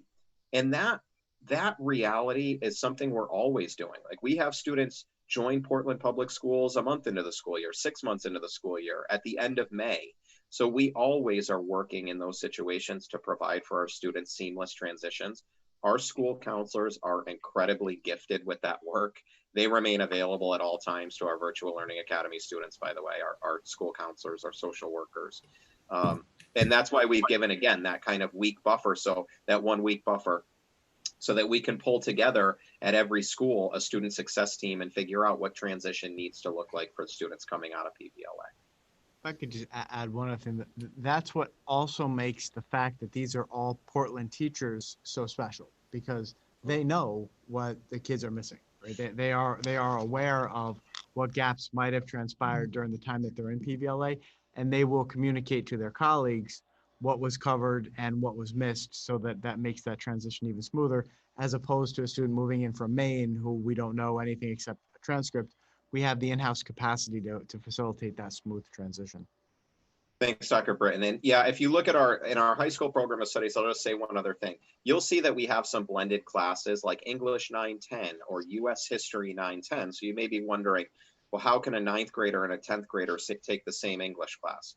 We've only done that in content areas where the learning, the skill-based learning is not sequential. So this is not true of math, for example, where you have to learn A before you could do B, before you could do C. In all of the places where we've combined grade levels, we have what we call spiraled standards. So sets of skills that loop back on each other year to year. And it's about reinforcement of a common set of skills. In all of those cases, the content is driven by the higher grade. So if it's an English 9-10, all students in that course are going to read the 10th grade texts with differentiated assignments and activities to suit grade level students. Why? Because you wouldn't want to make a 10th grader read again all the texts that they've read in 9th grade. Not to say Romeo and Juliet isn't worth reading twice, but as an example. And then we know that when these students come back, that they're going to have to do some backwards course sequencing, or what we call out of order course sequencing. So if an English 9-10 student this year, who was a true 9th grader, comes back next year, assuming God forbid that we're in this situation all year, then next year we'll maintain a section or two at the high school of English 9-10, and we'll reverse order those students with that course. So that's kind of some of these interesting wrinkles that are going to take time to smooth out. But none of these are like irreparable tears in our academic program. They're just wrinkles that will smooth out over time.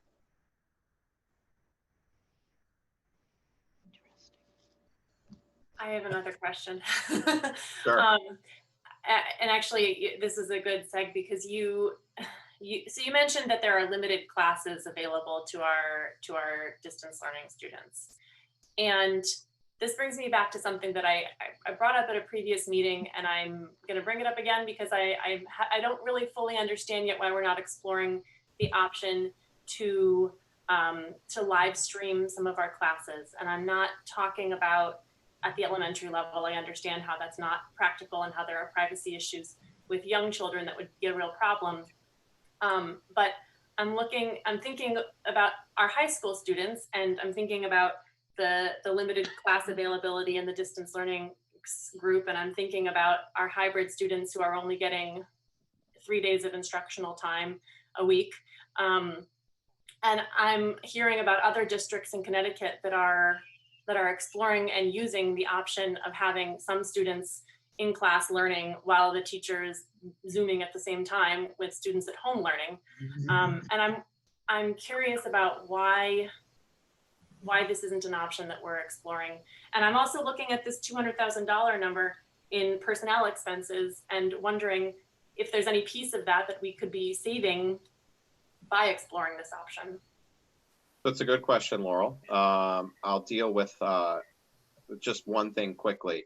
While we do have a limited program of studies, we do maintain several licenses, many licenses at the high school level for what's called Connecticut Virtual High School, which allows students to take independently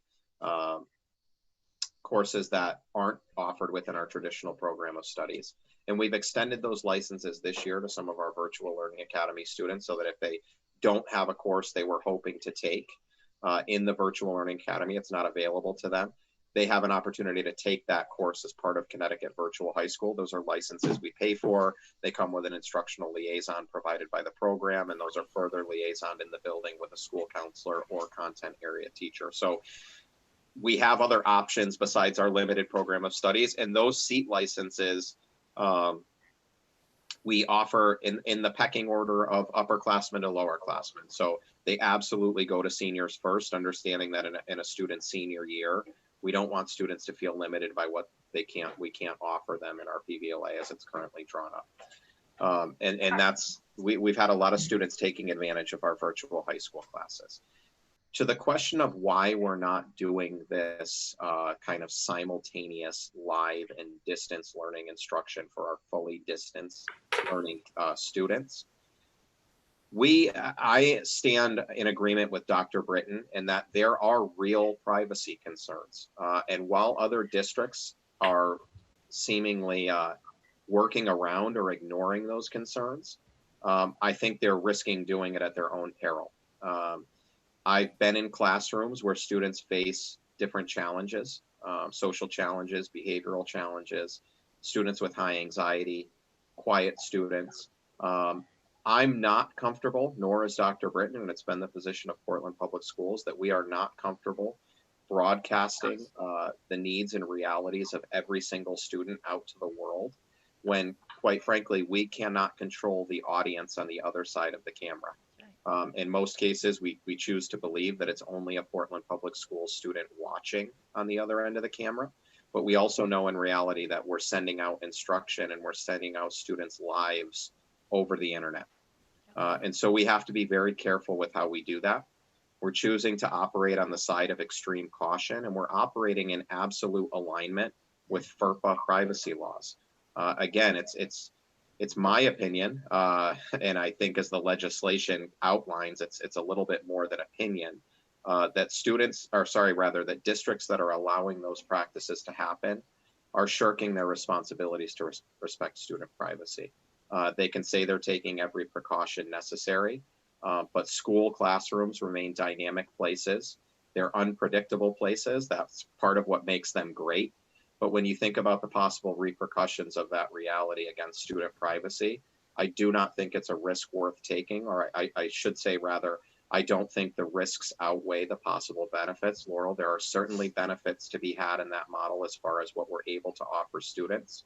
But when you consider Portland Public Schools, the size of our district and the means of our district up against some of the liabilities that we would be turning a blind eye to, quite frankly, the reality of those liabilities is scary. And it's not just a question of district liability. It's really liability in terms of honoring student privacy. That's something that I know Dr. Britton takes incredibly seriously. And I stand in absolute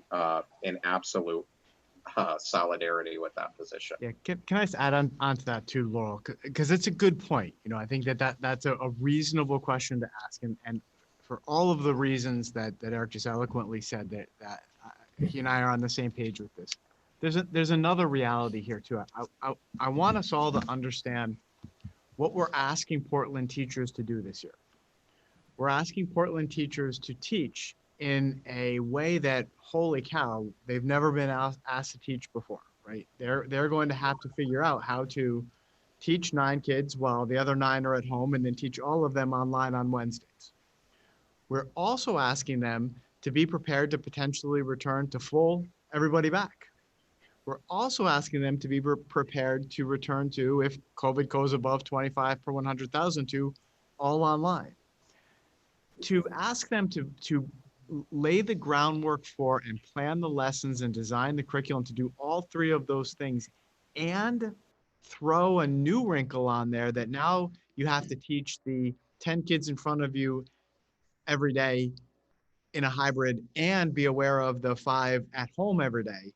I think that might be the straw that breaks the camel's back. I am very sensitive this year to not only the privacy issue, but the amount of stress that we're placing on our teachers in asking them to learn all of these skills and be prepared to transition between 3 completely unique models of teaching and learning that could happen literally the same way we call a snow day. So I'm just very conscious of the stress and strain that we're placing on our leadership team, and that the difficulties that our teachers are going to have to manage, particularly, in a very unknown environment. I'm very happy to hear you both say that. Thank you very much. I appreciate that. If you don't mind, maybe you could reach out to some of your fellow superintendents and pass that same thing along. Well, Chris, I would just say, and thank you. And I don't want to, Laurel, I'll agree with Charles. It's a question worth asking. So I don't want you to think that I'm opposed to your asking of the question or the thoughts, in asking that question. We have debated those same things. Chris, in terms of what other districts are doing, I think everyone's trying to make the best of a bad situation, or I'll say a suboptimal situation. I don't know if it's entirely bad, because a lot of great things are happening. And I think in time, Laurel, we're going to see changes in legislation and changes around student privacy that reflect the changing face of education, but we're just not there yet. And we have to stick to the letter of the law and I know you know this, but when it comes to student privacy, it's just, we can't mess around with it. I just can't mess around with it. Well, I think that's the piece that I'm curious about, whether there's been, that I continue to be curious about, if there's been any guidance from the state about how or whether to explore this, knowing that other districts are. I can, and I hear everything that both of you have said and fully respect all of it and appreciate all of it. I can just imagine some scenarios in the future in which it could be a really useful tool to have. And I would be curious. I would be curious to see whether there's any guidance from the state about the legality, around the legality of it. Yeah, I mean, would- sorry, go ahead, Charles. Yeah, let me add to that too. So Laurel, yesterday Eric and I did a Portland on the Move video and for the town, and it's going to be up on YouTube, and I'm going to put the link out. But Eric and I had I thought a fascinating conversation about the silver linings that we're going to reap from the PVLA and from all of this.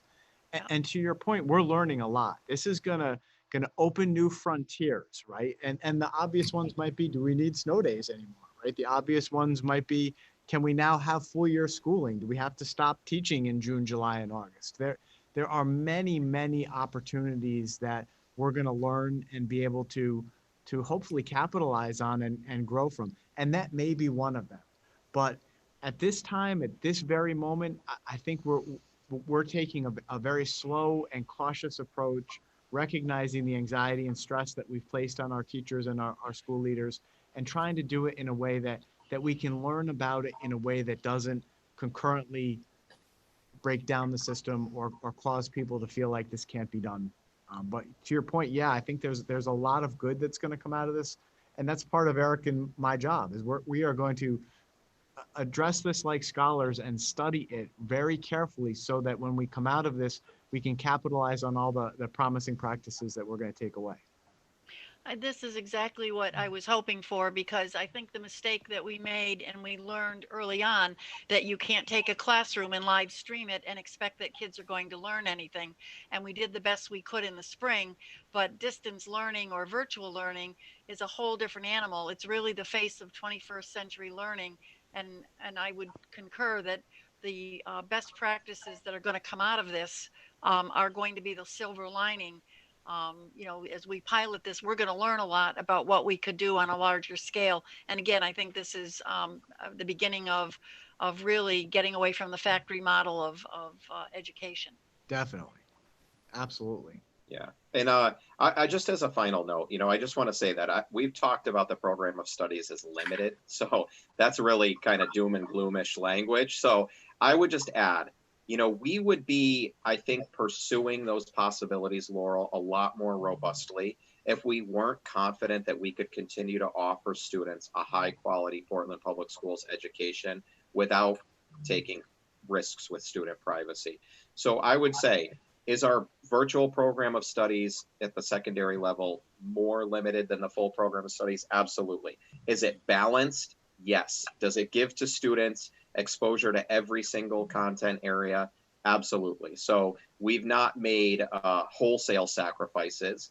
Like I said, it's suboptimal, but it's by no means bad or glaringly deficient in any area. The licenses you spoke about, are they all used up, or are there still some available? We have about 20 per semester. It's my understanding that we've used about 10 of them so far. Students are just students who are looking for classes that are not aware of. I mean, should they be communicating with you if they're not able to access classes that they want to access?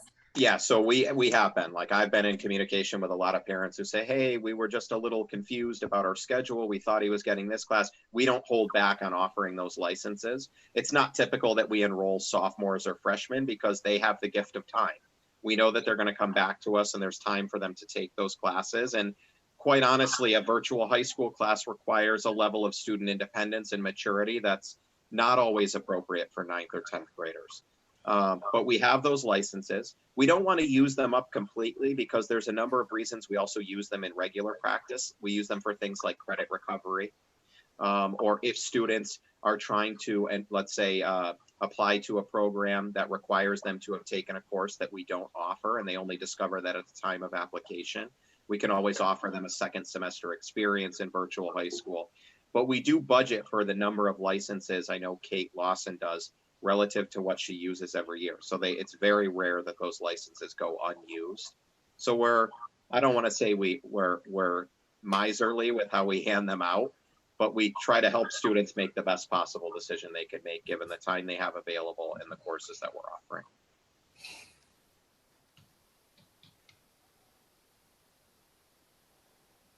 Any other questions?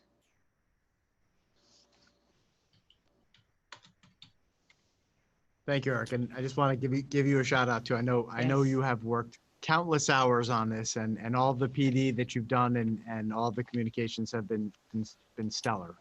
So thank you for pulling this off in what, 2 weeks?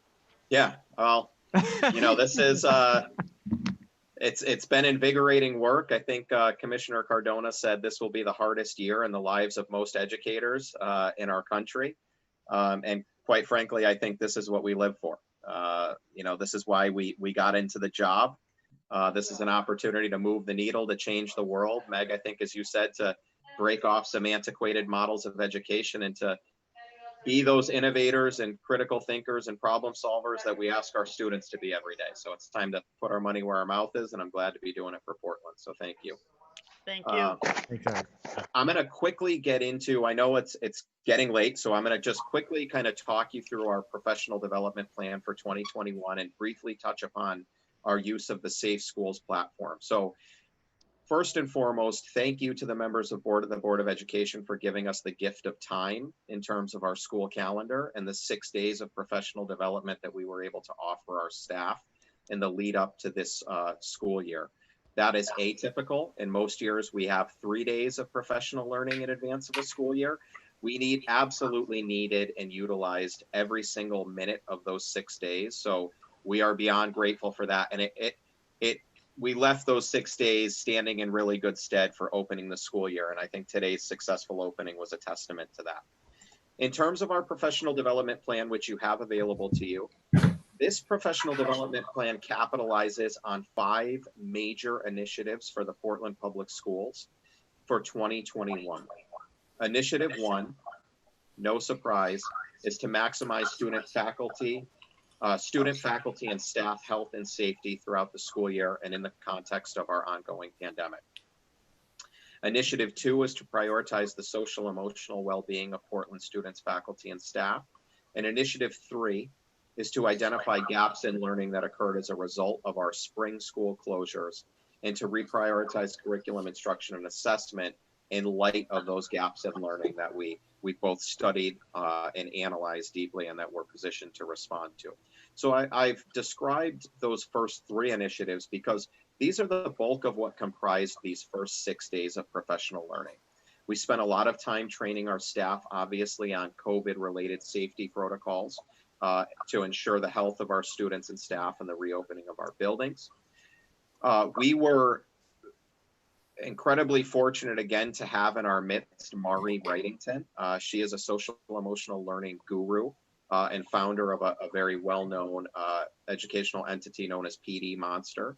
That's the name of her company. She began work, I'm sure many of you are aware, with Portland Public Schools around social emotional learning and creating trauma-informed classrooms and training our teachers on best practices around responding to issues of student trauma and also issues of self-care. So if all of that sounds incredibly timely in the year of a pandemic, it is. So we were joined by Mari last Wednesday for a full day of professional learning. I'm just going to pause for a second. I'm getting some feedback. I don't know if anyone else, if I'm on echo. Yeah, I hear an echo. A little bit. Okay, if you guys can mute your microphones just while I'm speaking, it may cut down on that. Thank you.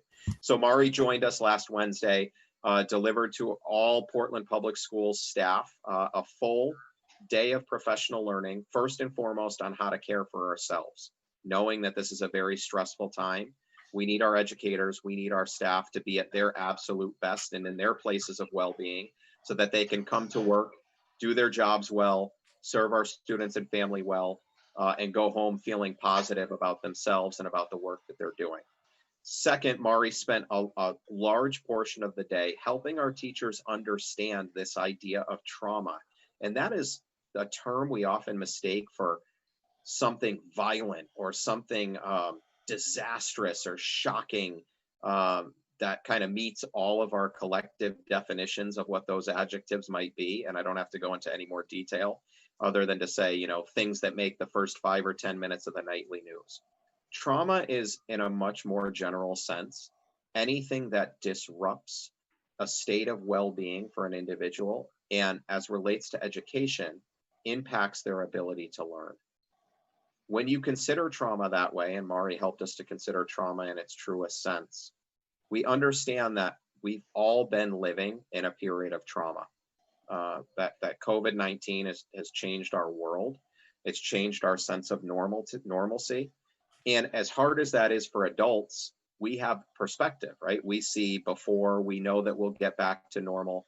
For the life of a child, today is an eternity.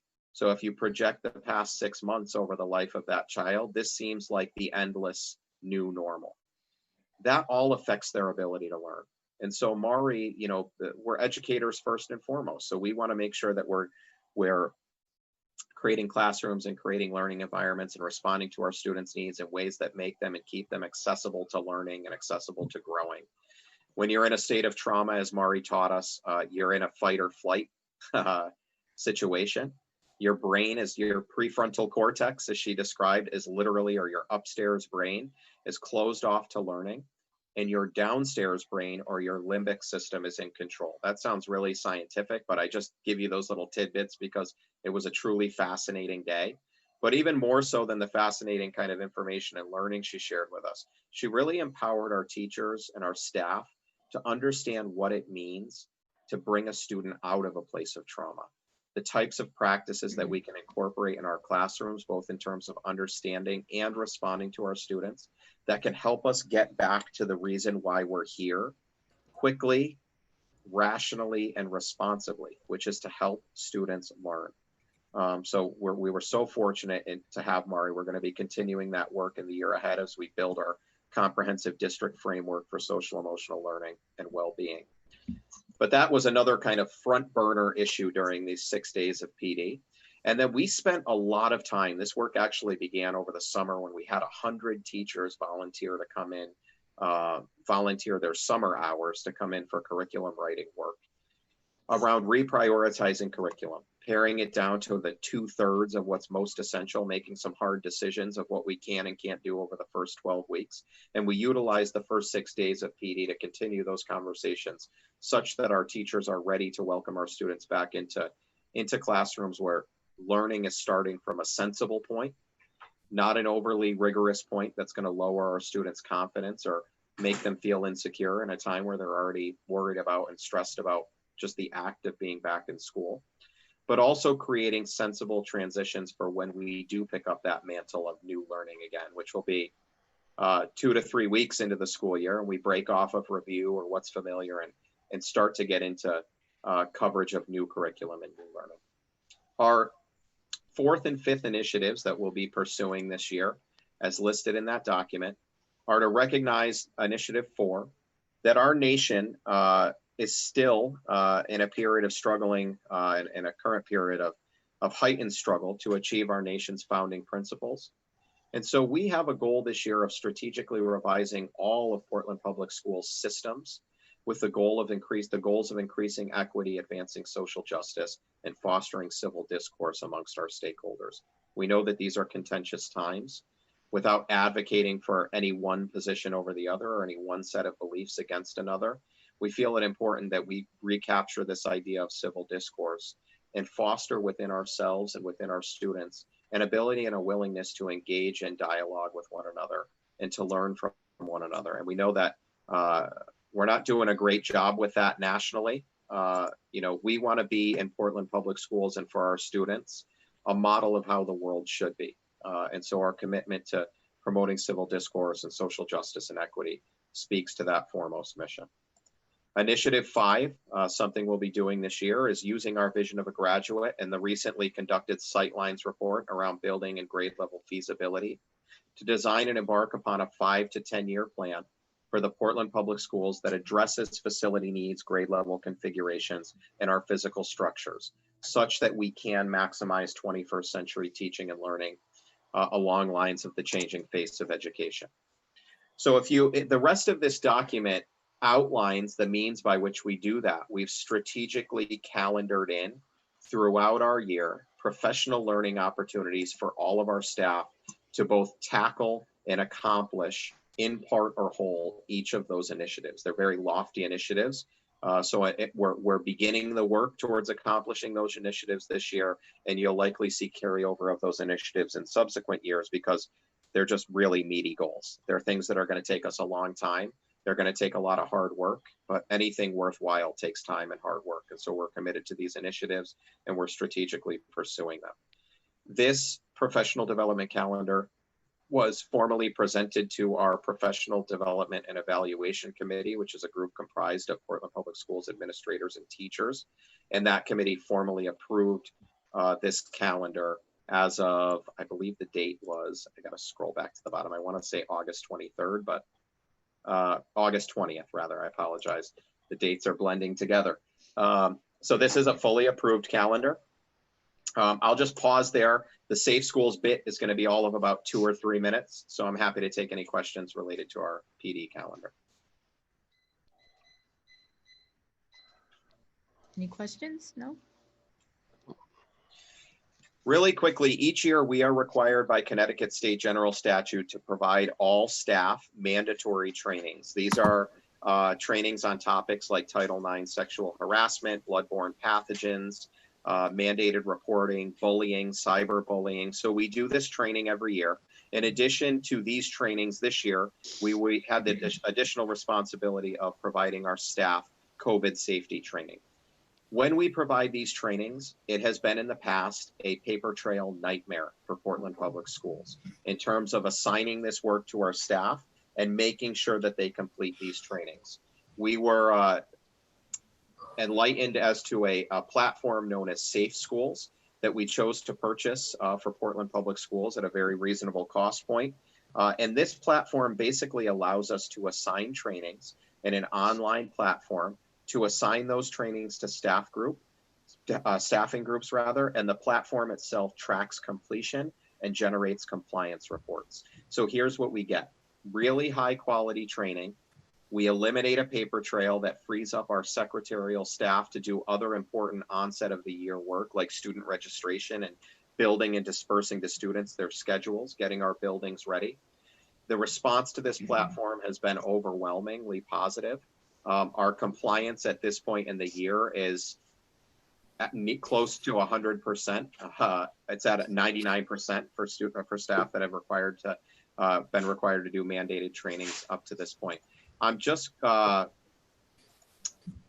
basically I'll describe what the Safe Schools platform looks like. You log on with the user platform. It gives you your list of assignments. It gives you your due dates, and it tells you your the completion, your percentage completion of assigned trainings. And then, like I said, on the back end, it generates compliance reports. And for staff that haven't completed trainings, it generates emailed reminders that they've not yet met their compliance mandates. So we're very proud of that program, and it's made a world of difference heading into this school year. Nice to know I'm in the 1% that hasn't finished mine yet, because I've gotten 2 emails from them. I'll have it done by tomorrow, I promise. I was just about to email you with a tisk, so thank you. Nobody's Nobody safe, really, huh? yes. Yeah, all of us have to do it. So. That's good. I'll just close to the board members with again saying thank you. Not all of my presentations will be this long. We had a lot to get through, so I thank you, and I thank you for your hard questions. They were great questions, and please keep them coming. Feel free to reach out to me at any time with more specific information related to our Virtual Learning Academy. Happy to provide that. Thanks for your report, Eric, and Thank you. welcome again. Thank you. Okay, we'll move on then to new business. First item is discussion of in-person Board of Ed meetings. I can tell you that to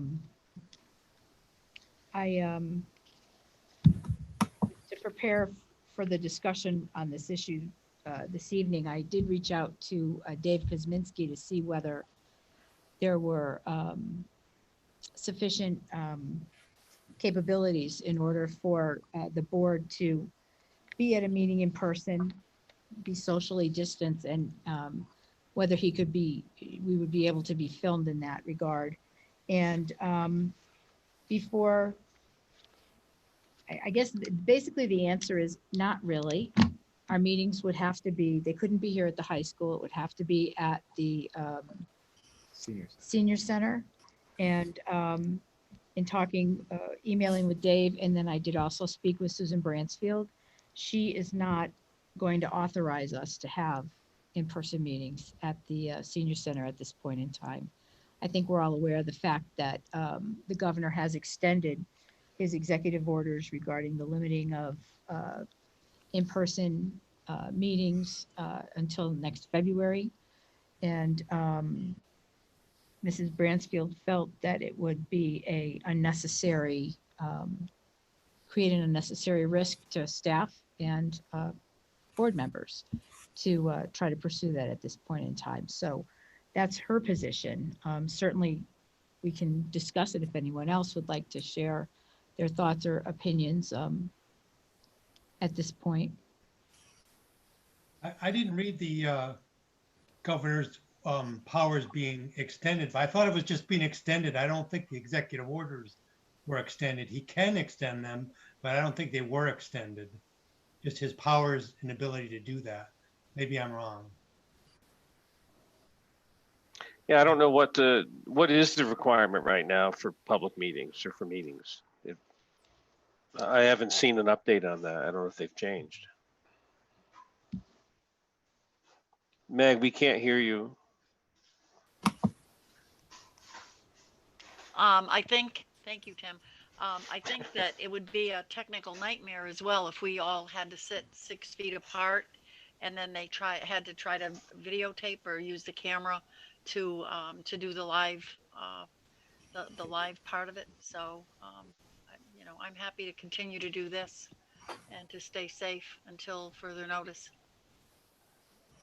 You know, I'm fine with that too, but I find it hard to believe that we were able to open up our school system and come up with 3 different models. We can't get 7 people in a room together. Yeah, and I mean, I understand. I guess I appreciate the logistics of it and the difficulty of that, but it is not a good look for us to authorize a bunch of teachers to go into a building. You know, education, as I've said before, is the only industry in this state that's 100% open right now for the staff. And we're all sitting safely at home telling teachers to do that. Most of you are. Most of us are. Most of us are what? It's not a Sitting good safely at home. Oh. right. Well, it almost, because I mean, I agree very much with Chris, and you know, it becomes kind of a moot point if the town's not going to offer us a spot. Then it's really an immaterial discussion, because I think we should make an effort to meet together just as a show of solidarity, I think. And you know, but I wouldn't want to, that's the other piece of it too. You don't want to cost a lot of money. You don't want to, if we switch from this to that, now suddenly, you know, we're shoving out a few $1,000s a month for the costs surrounding that, then we're really defeating ourselves, because we need that money for other stuff. Well, I also think, well, I understand the optics that are being discussed. I, for one, have found that our community participation and interest in our meetings is much greater in this platform than it is in person. I mean, there's 47 people currently at our meeting. I can't remember ever an in-person meeting having 47 people at it, quite honestly. So, well, yeah, and also a much more effective way for us to get our the information that we need to share with the community to the community. Right. And I think for the our last meeting, we had so many people participating that people couldn't join the Zoom call. That's never happened in the, you know, Right. And there probably are some, I think this is also on YouTube now as well. I'm not sure, but so that there may be even more. I don't know. But I just, you know, I think that this has proven itself to be a effective way for us to get our information to the town. So This Well, and may- I think maybe the future, sorry, just maybe the future really holds, did we go back to in-person meetings when that's practicable, but we can still have the opportunity for folks to watch us and see us online. Right. That's what I was going to Just say, Tim, that too. way. Yeah, because that's really, I really think there is some value lost for us being there. There's a disconnect that interpersonally, the way the board operates when you're in the room together and you can catch somebody's eye or whatever it is you're doing. It's just there. I think there's a value there, the intrinsic value that we lose through Zoom. Not that Zoom isn't exactly what we need to do right now, but I do Right. think No, over I the don't long run. disagree. I don't disagree. I've had to Yeah. have trials like this. Right. Yeah, Just- exactly. You And miss a Sharon, lot. You just miss to- a lot. Yeah. Piggyback on what Tim was saying. Tim and Meg and I have started discussing this in our policy in a policy meeting a couple of weeks ago about looking at our policy for continuing to offer, even in the future when we're able to resume meetings in person, to continue Right. offering the Zoom option so that parents and community members can attend Yeah. indefinitely into the future, because it's Good. clearly been such a good Yeah. thing for this community. Right, that's an addition to the bylaws. So we'll get there, I guess, after policy is addressed it, but, you know, Good discussion. like Tim said, at this point, it's really not a fruitful conversation to continue to have. I think that there are pros and cons of each, but at this point, you know, health has to take priority, so why don't we move on to the policy on distance learning? That's all right with everybody? I mean, my last 2 cents is that, you know, we've climbed mountains and moved mountains and to get to where we are with the school system. We seem like we're just taking Susan Branfield says it's not okay, so let's just move on. So I don't think we've done enough research and we've tried to do everything possible to try to get that to happen. Just my Well, opinion. in order for the public to have access to our meeting, Dave, we have to have the cameras. Yeah, so we can have a And camera. we're in the- told that it's not possible to do at the senior center or any other town building is going to be available for us to do that. High school library where we've. Socially distanced and filmed. There's not enough space. The high school library where we are, those tables, if you move them apart, we can fit 7 people in there easy, 8 people. In a I was use- told that that would not work. I think technically we're not a TV studio, so we're dependent upon one camera person, which is pretty stationary. They don't really move the camera around or zoom in or whatever. It's a pretty rudimentary operation, and I think we're grateful that we have what we have. In the future, we may end up with more technical, more equipment or whatever, better TV production kinds of things. But I think for now, and I think hopefully the public will understand that this is what we have to do. Yeah, I understand to the most part. I just thinking if we're gonna go down this path, we need to start looking into it because last meeting I asked, could we have shared documents? And that seemed like it was an impossible task when most of us that use Zoom share documents all day long. So we What is can't it that share you were looking to documents. share? What? All of our We share documents documents. On on the Dropbox. No, we should be able to see, because there's 47 people out there. If Eric's talking We've done about it at other meetings. document, we should be able to flash it on the screen and he should be able to show it to everybody. That's what everybody else in the world does on Zoom. And we've done it too. Hours a day. We've shared documents. I asked last week and they said, no, we couldn't do it. We haven't done it for a while. Well, that's something that we can explore. Certainly it is something that can be done. We've done it throughout all the budget meetings and everything else. So I think that there may need to be some advance notice about it. But, you know, Charles and I can look into that. Thanks. And I asked for it last meeting and we didn't go anyplace. So appreciate it if you would. That's a good point, Dave. Okay, are we ready to move on to policy 6172.61, distance learning plan due to health-based school closure, first reading? I am. Okay. Any questions, comments? issues, problems? My only question was, the last conversation that the policy had around this policy, and correct me if I'm wrong, Meg, but I thought that we were discussing not adopting this policy as its standalone policy, but as part of a pandemic response plan. But I think it's, well, I think this is what we came up with, that if Charles had taken this to the administrators and taken out the very specific parts of it, I think distance learning is here to stay, whether it's pandemic or not. And I think it needs to stand on its own. I think there are going to be some policies, for instance, the mask policy, is purely driven by the pandemic. We'll get rid of the masks as soon as we can assure the health and safety of everybody. But I think distance learning will probably continue. But this plan is specific to a health-based school closure, and so I guess maybe I'm misremembering. And Charles, do you remember this conversation? I thought the way we had left it was that that because this was sort of centered on the pandemic, that maybe it wasn't something we wanted to adopt as a straight up policy on its own, because then in the future, someone's gonna have to go through our policies and try and eliminate all the pandemic policies or wonder what they were about. Yeah, I do.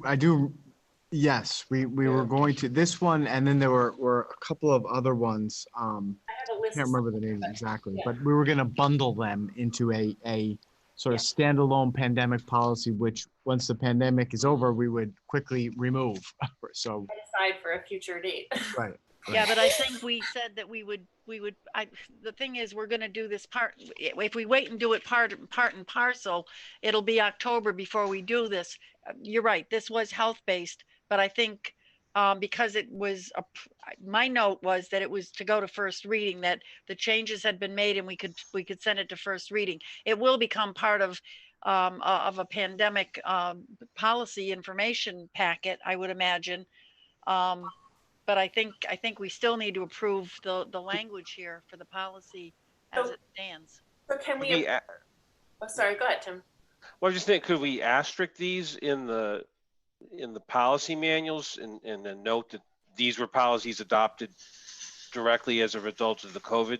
I believe they're going to have a heading. I think the heading is going to be, it's on the mask policy that we're considering, that it's pandemic/epidemic emergency policies.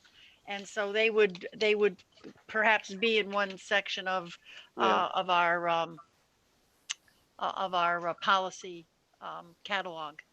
I was just going to ask that we keep this in mind, as I know we're not going to approve it tonight, but if we go to approve it at our next meeting, let's make sure we approve it to the pandemic epidemic response plan or policy, whatever, right, as opposed to our Board of Ed policies.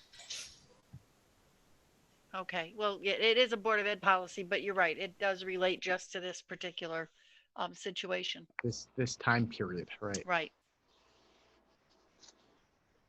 And that's So the it same is a with first reading. Although, I mean, this is written generically. This is for any health issue that It could be. come up. But regardless, yeah, I think everybody needs to just take a good look at it. Well, these all came down from CABE, Right. a couple of months ago.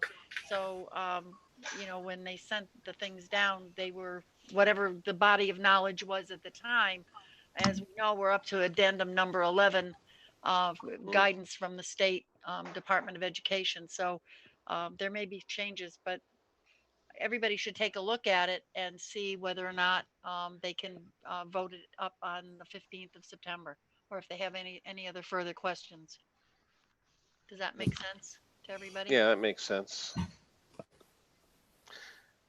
And Charles, you feel confident with this policy meets the need that you see as the administrator?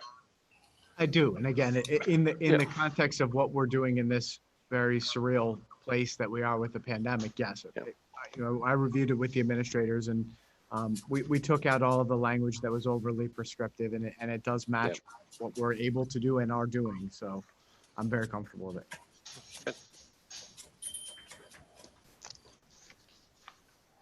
All right. All right. So next would be the mask. The mask policy. So again, the policy that we were given from CABE came down mid-July. It was lengthy. There was a lot of prescriptive language in it that had to do with when people were going to eat, how they were going to eat, how they were going to ride the bus. What I did was, and we had this discussion back a few weeks ago. We talked about the mask policy and whether we do we need it? It's the pandemic emergency policy. I had looked at some company policies. I looked at other states, and I think I had sent people something from Arkansas. I had looked at other schools, and I looked back at the CDC stuff, and I did take the policy from CABE. I took out the prescriptive language that we cover in our own reopening plan, and I wrote the definitions of what face coverings are, what social distancing means, what the mask breaks mean, and it was all taken from language that is available in Department of Health reopening plan from the state of Connecticut and the CDC. And I took the bullet points from Arkansas, which I liked because it was very clear to when students would wear the masks and when the mask breaks would be scheduled generically. It also talked about the exemption that could be given to students either because they're unable to wear a mask or for health reasons. The addendum 11 has addressed that a little bit differently. So there would be a change in the language. I didn't have time to make that change today, but basically we would be given an exemption from a physician without the reason why a student would not, or a certified or non-certified personnel would not be required to wear a mask. And the language that I put in was other prescriptive information that they could perhaps give us an alternative to suggesting, an alternative to wearing a mask. This policy does apply to certified and non-certified and students, and it does cover some emergency reasons why people would not wear the mask. The violation of the policy, if a student doesn't want to wear a mask, I think the nurse and the teachers and people in the building will use every means possible to convince a child to wear a mask if he's not exempt or she's not exempt. But at the same time, if they don't, our dress policy and our behavior policy would address the safety of others or the infringement of education to other students or to themselves. And so we would be able to address perhaps that student needs to go to a virtual learning situation rather than try to come to school and be disruptive. And I hope that doesn't happen. And I think it pretty much covers any violation in that respect. Community outreach, talking to parents and talking to stakeholders about masks, what's required. And then, people coming into the building, either volunteers, which are not going to happen right now, or visitors would be required to wear a mask. We would not have PPE to hand out every day to every student and every teacher, but we do keep a supply so that when someone comes to school without one, they would be given a mask or the opportunity to wear a mask. It's pretty generic, and I'm very pleased with the way it looks because I think it covers a lot of questions that parents may have as well as teachers and students. The only thing I would add to this is the word completely, because when I went back through addendum 11 last night and I looked at it again this morning, that's the only word that's missing from how a mask is worn. It completely covers the nose and the mouth of the person. So I would add the word completely to those areas that describe how a mask is worn. Any questions? Yeah, I haven't had a chance to read this closely because we just got it this afternoon, but I guess just procedurally, I know our last two policy meetings were canceled, but I'm wondering why this didn't go through the policy committee first so we could really kind of scour it before bringing it to the board. Only because we had a letter from a parent about Gaithers. We also had discussed it a little bit, and it was kind of going around in circles. and school started. And I think that clearly for anybody that feels that they need to get an exemption, I think we need to have that spelled out. I wish that we had had the policy meetings. This wouldn't have come to us at this time. But I felt that I asked when I talked to Charles this morning about it, because the addendum of 11 only came out yesterday at 4:15. And this policy I had rewritten about 10 days ago. And then I rewriting a policy is not an easy thing. And I took it upon myself to do it. And then I thought, well, maybe I'm a little bit too gutsy here and I shouldn't do it, but I'm pleased with it. And Charles and I both looked at it today and he was happy with the language as well. So I think. And this at this constitutes point, the first we go reading, to a- right? What's that? This constitutes the first reading for this, It right? is a first reading. And we could talk about gaithers. We could talk about not having bandanas. And that's up to all of you to decide on that.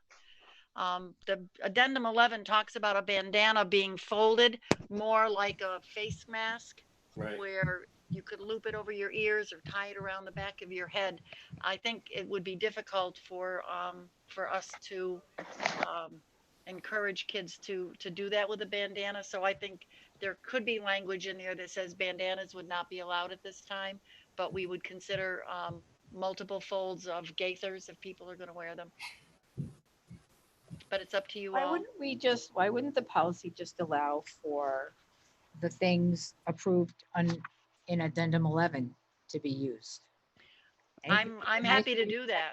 We can certainly reference that if that's what. I mean, then it eliminates the issues in the is it folded right? Is it not folded right? You should Yep. fold it this way. You can't use that. You need to use this. Agreed.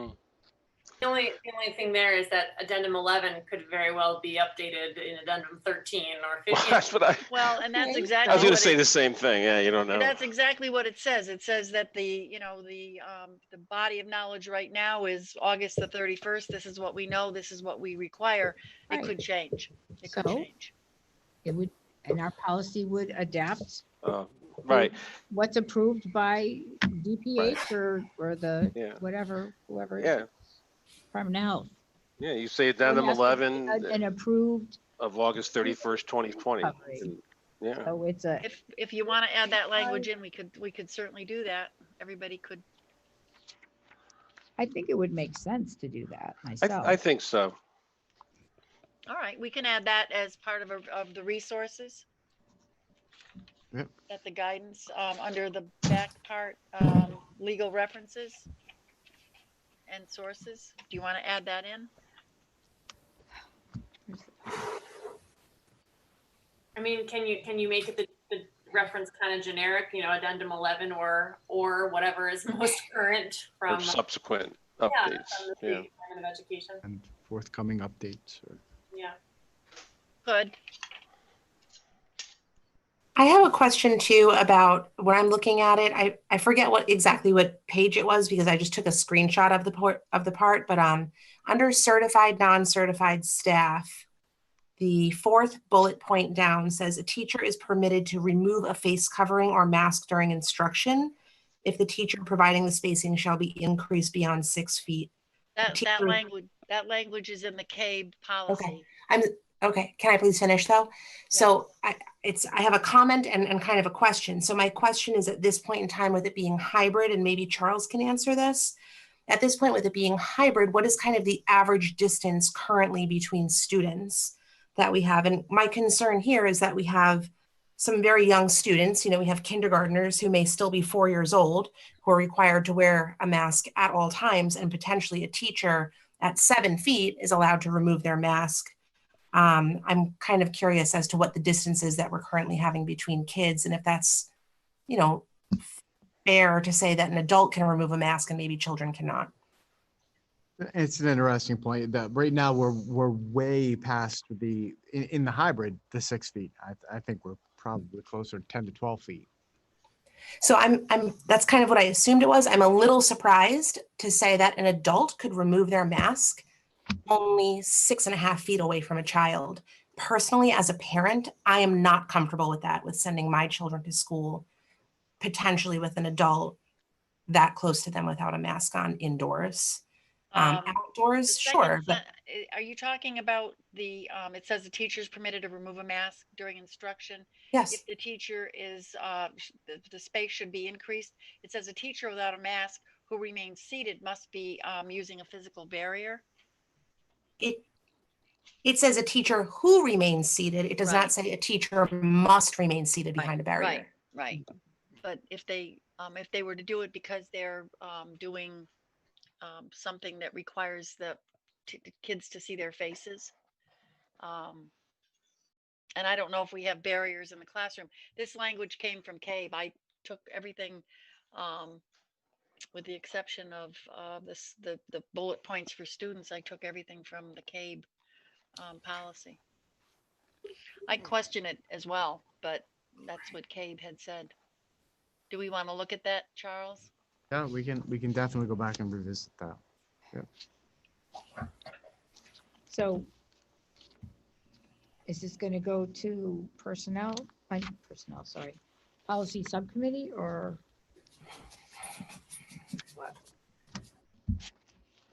I think you could propose, like, it should go to a second reading, but I think we could propose language based on either remove it altogether or propose language that we could include in the second reading to satisfy that requirement, either that they don't take their masks off, or if they do, they have to be more than 10 feet. Whatever. I don't know how we can. Plan. Yeah, I got. Would that satisfy? We need to. Yeah, the problem is it's changed because this just came out yesterday, so Yeah. we gotta go back. I think and- we need to look at it more because of this addendum 11 just coming out. Yeah, that makes a lot of sense. Well, I went through addendum 11 and everything that we have in the, just so you know, everything that we have in the mask policy is pretty much in what is in this document. Like I said, the only thing that I found was the word completely.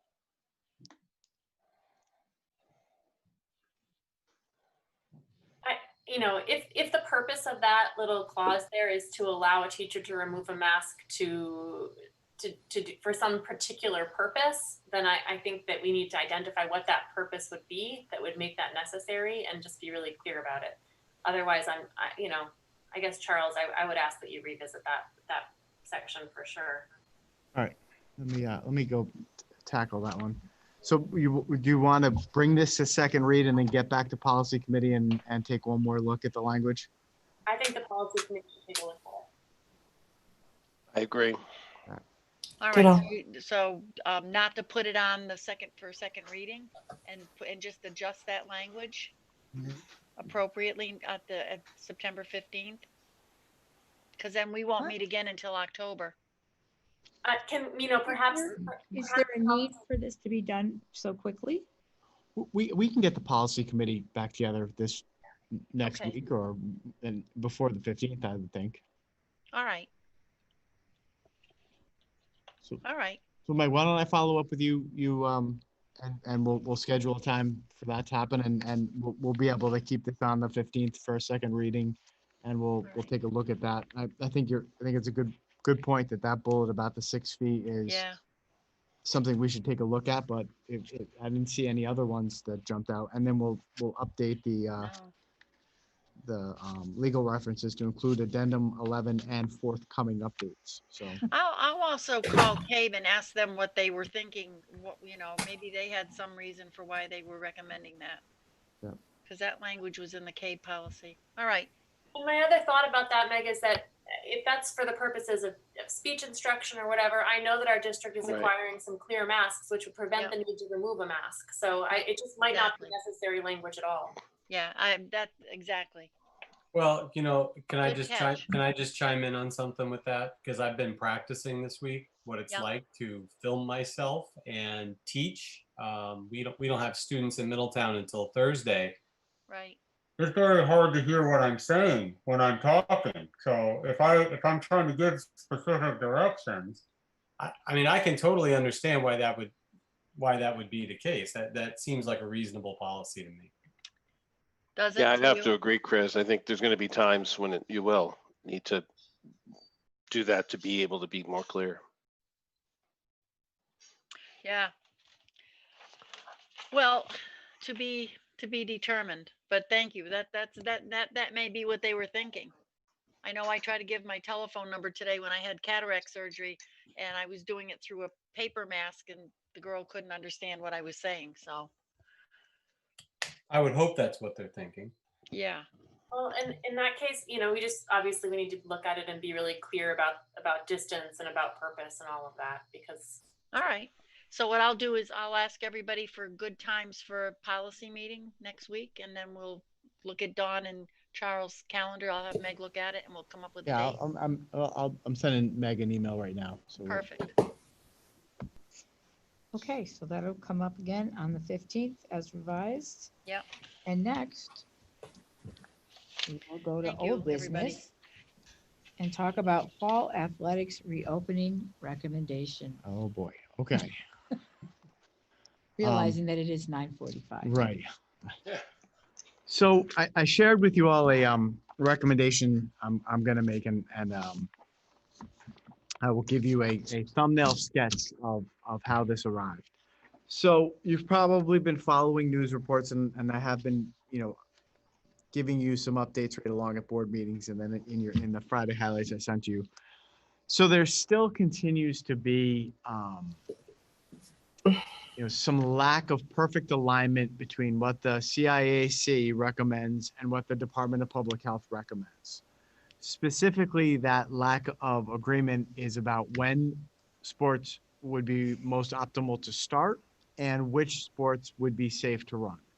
So, I'm going to base my recommendation on the guidance outlined to us by the Department of Public Health. I feel in a crisis such as we're in, that the Department of Public Health has the access to the epidemiologists and the experts who we really need to defer to. So what are the primary differences between what the Department of Public Health is saying we can and should do and what the CIAC is moving forward with?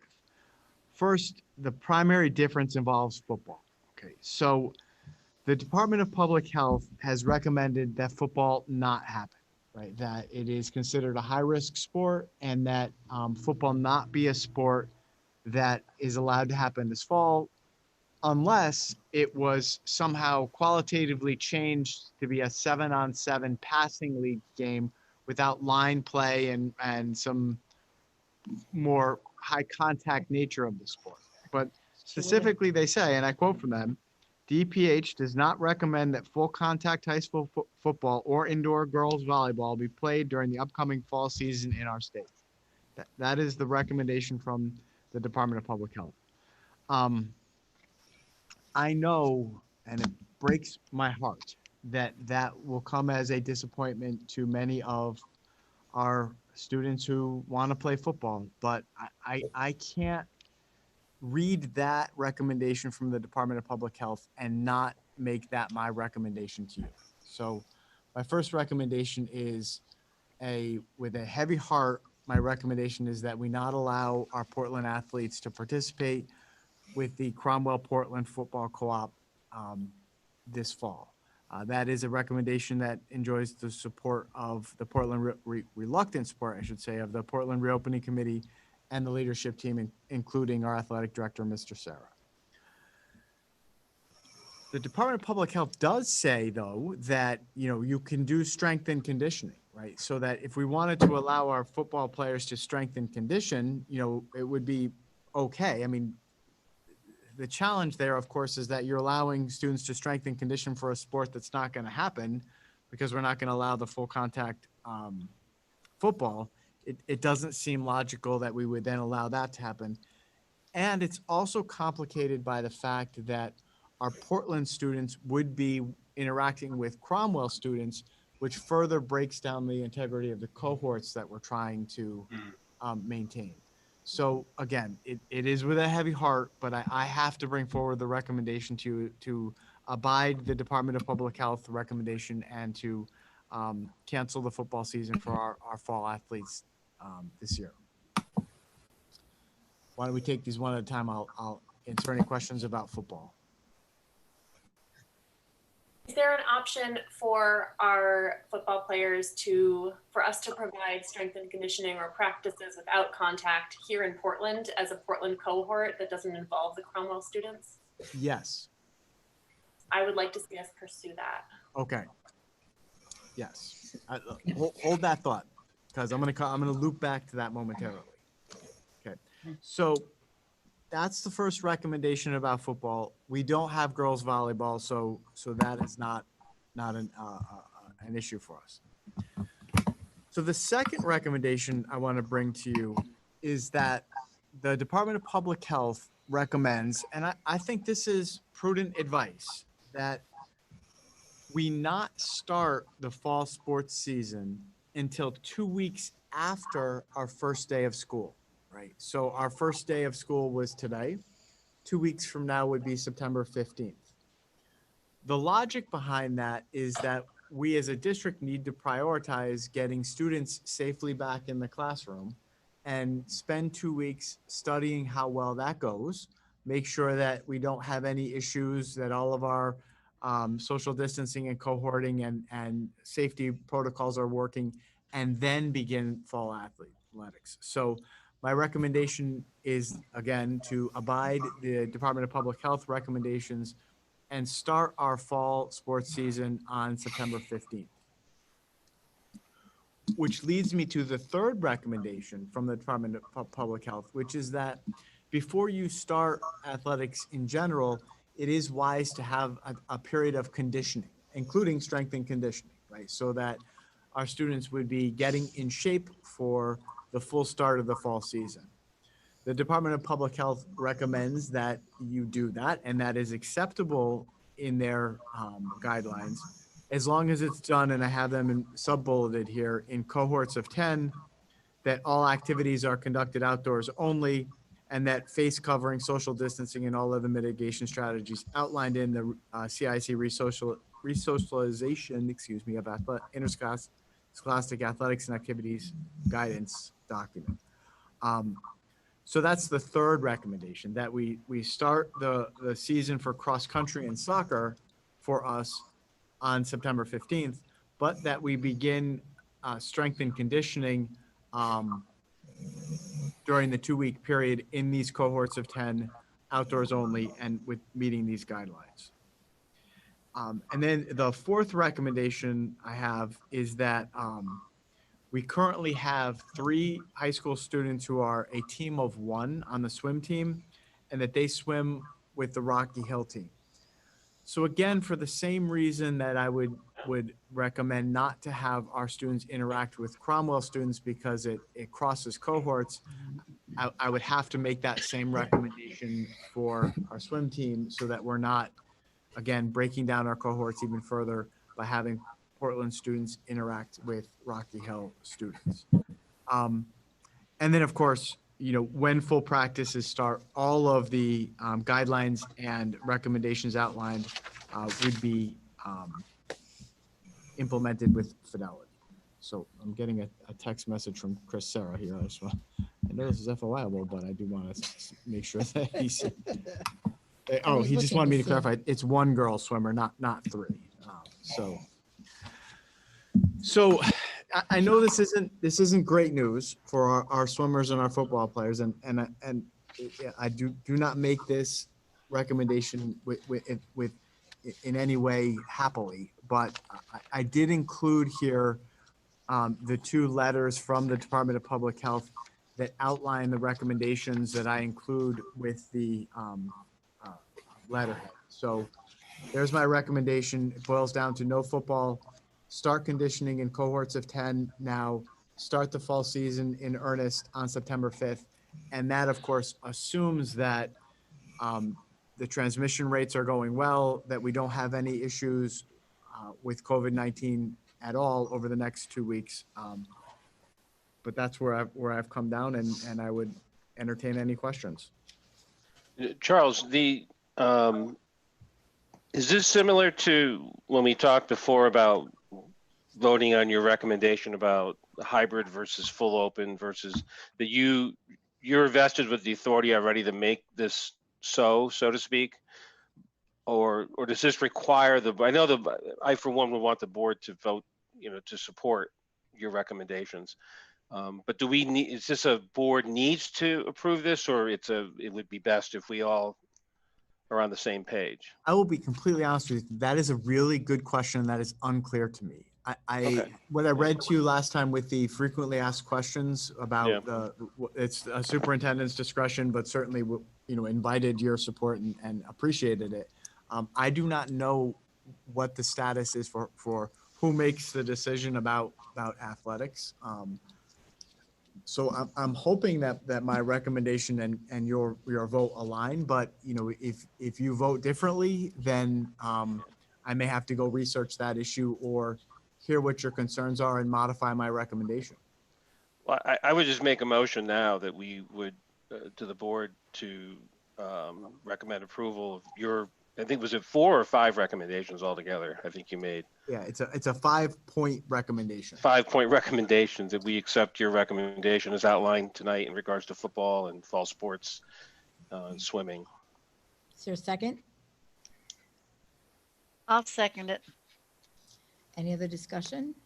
Yeah, I have something I want to say. I support your recommendations on football and swimming, and I guess I just need to express concern that we haven't fully returned our students to school, and that we've stated that our goal is to fully return students to school.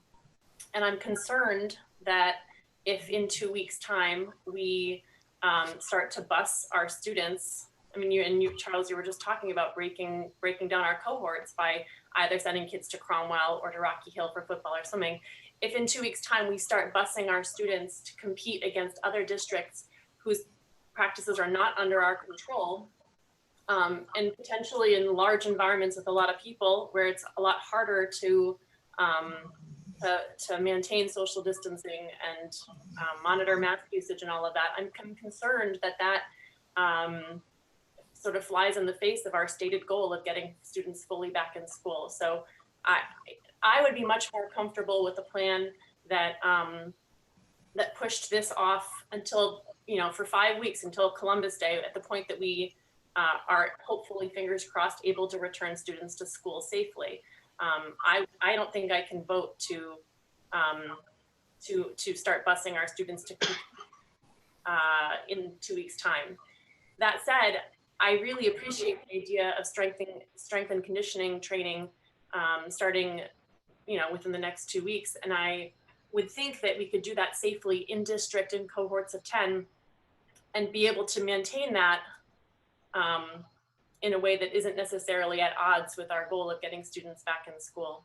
So that's where I'm at. I would like to add also, similarly to Laurel, it feels a little hypocritical to me that we don't have students in school and that we have, a real hardship being placed on especially younger families with younger children currently with the hybrid model, and then to break cohort to have practices. I'm personally a little more comfortable with possibly having full practices for the entire teams, but possibly delaying competition. It's kind of unrelated and, but I'm questioning if we really truly need to wait until Columbus Day to fully reopen schools. We have the data from the state. We waited weeks for recommendations from the state on infection levels. I looked at it again during this meeting. Middlesex County is at 1.1 infections per 100,000 people. That is remarkably low. I personally feel as though we can fully reopen soon. And if that's the case, then let's get our kids into athletics as well. I feel like it's safe for kids to play. My kids are playing currently extracurricularly. I do recognize that there is an equity issue if we do not open athletics, that the parents that can afford their kids to play elsewhere will be doing so anyway. So I do have that concern that children who potentially only play in Portland will be missing out on the opportunity to play currently. So I feel like for me, it's a really complicated issue, and I don't feel completely prepared to support full athletic reopenings in 2 weeks.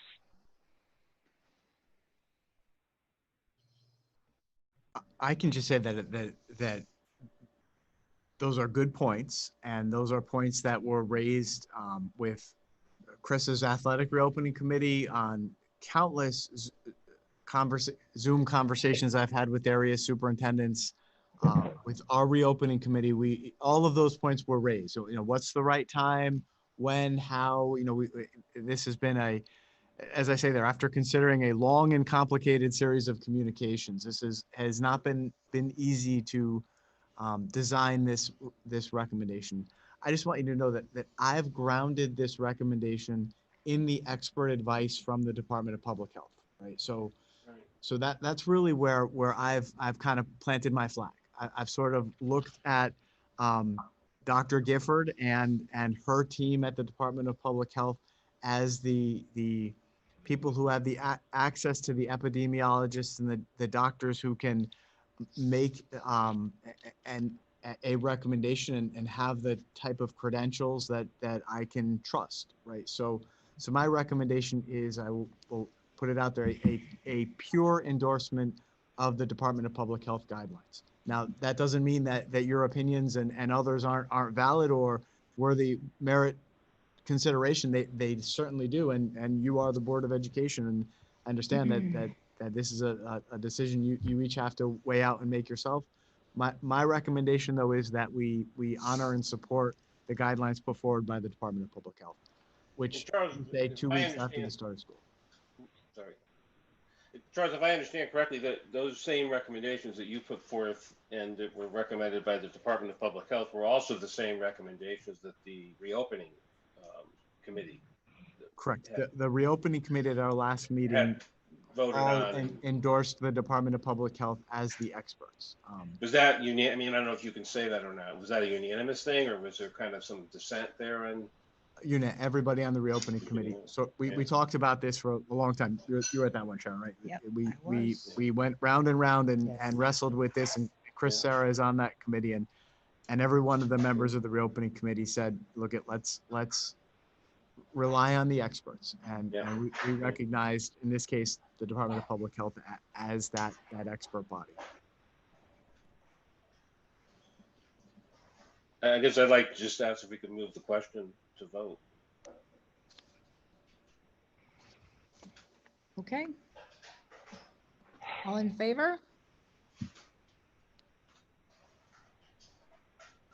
I see 2 hands. Opposed? 1, 2, 3. Chris, did you vote? I did. Did I voted miss yes. you? Were you in favor? I voted yes. You voted yes, so there were You 3 voted yes. I'm abstaining. I don't have an opinion and I don't have enough information. I understand Dr. Britton's position and it's a miserable one.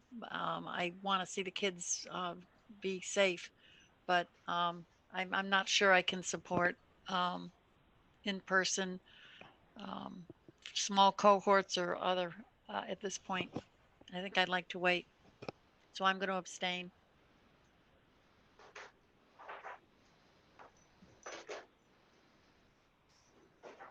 So I bring this back on September 15th. Please.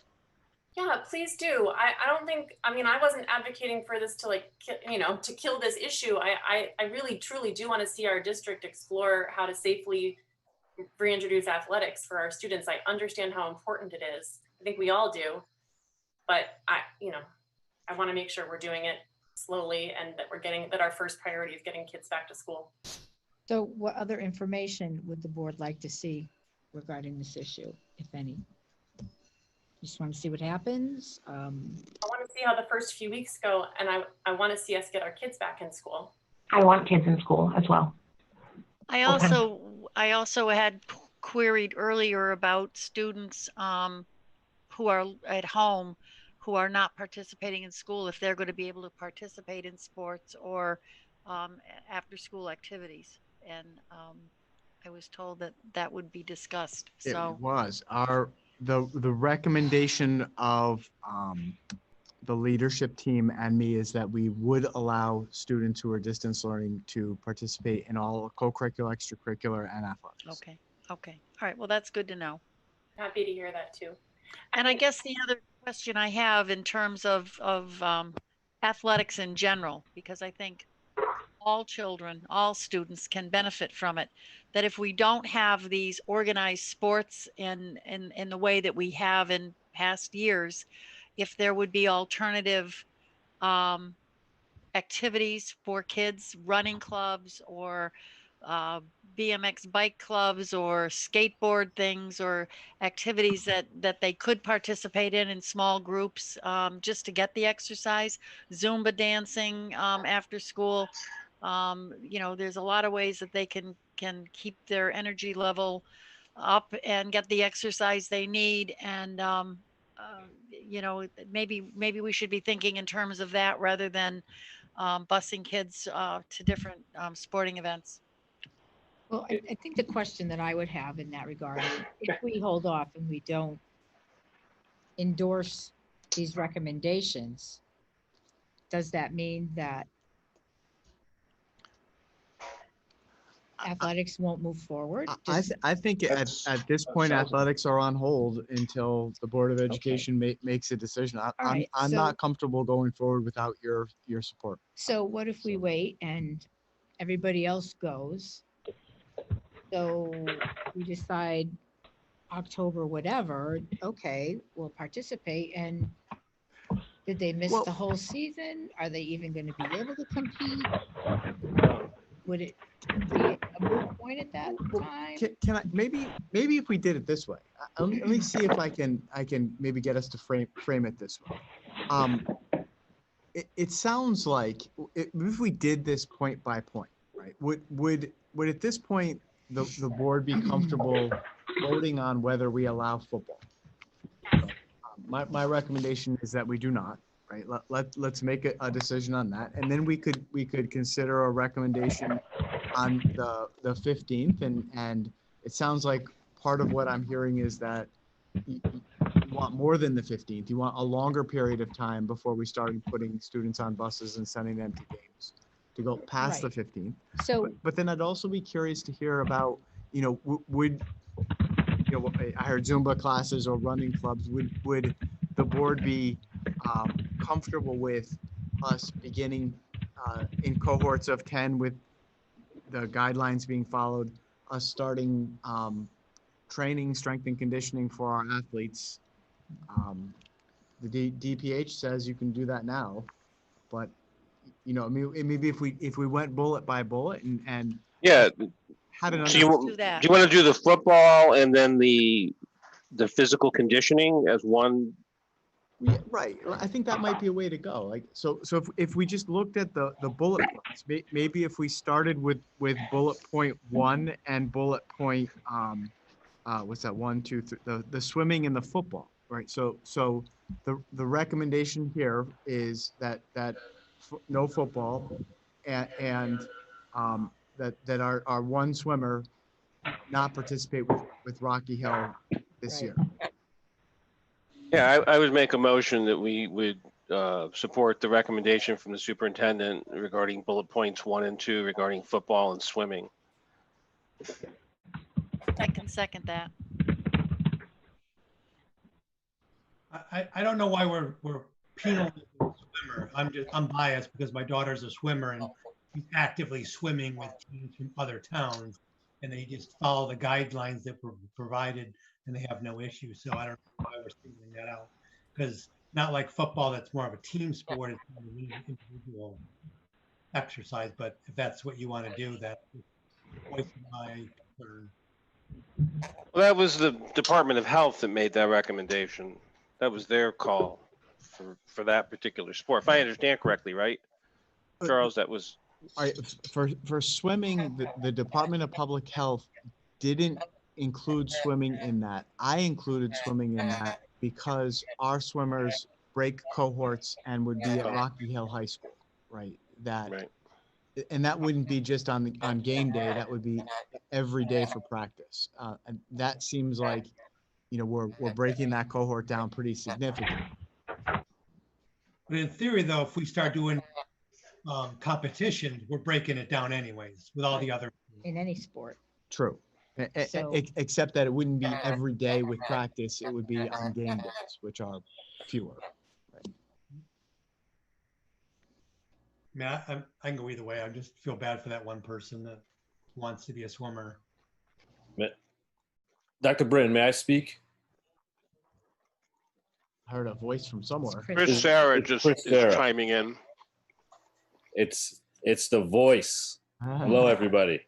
Hi, Chris.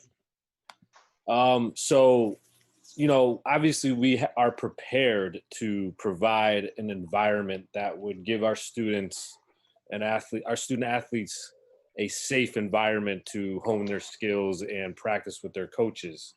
I must advise the board that there is a time frame in terms of the amount of practice days our athletes are required to participate in before they can participate in a season. So in regards to soccer and cross country, they must practice 10 days before being eligible to participate in a competition. And we have on the other note of, the social distancing and the protocols and processes we're going to take into consideration and implement, our COVID-19 Athletic Advisory Committee has worked diligently to come up with a handbook that will be presented and described to the athletes so we can educate them on what is expected when we are allowed to start athletics. And obviously we all know that's a huge component of the well-rounded educated person. And, these kids do want to get back on the field with their coaches and their athletes. They're a little taken back by the back and forth that has taken place.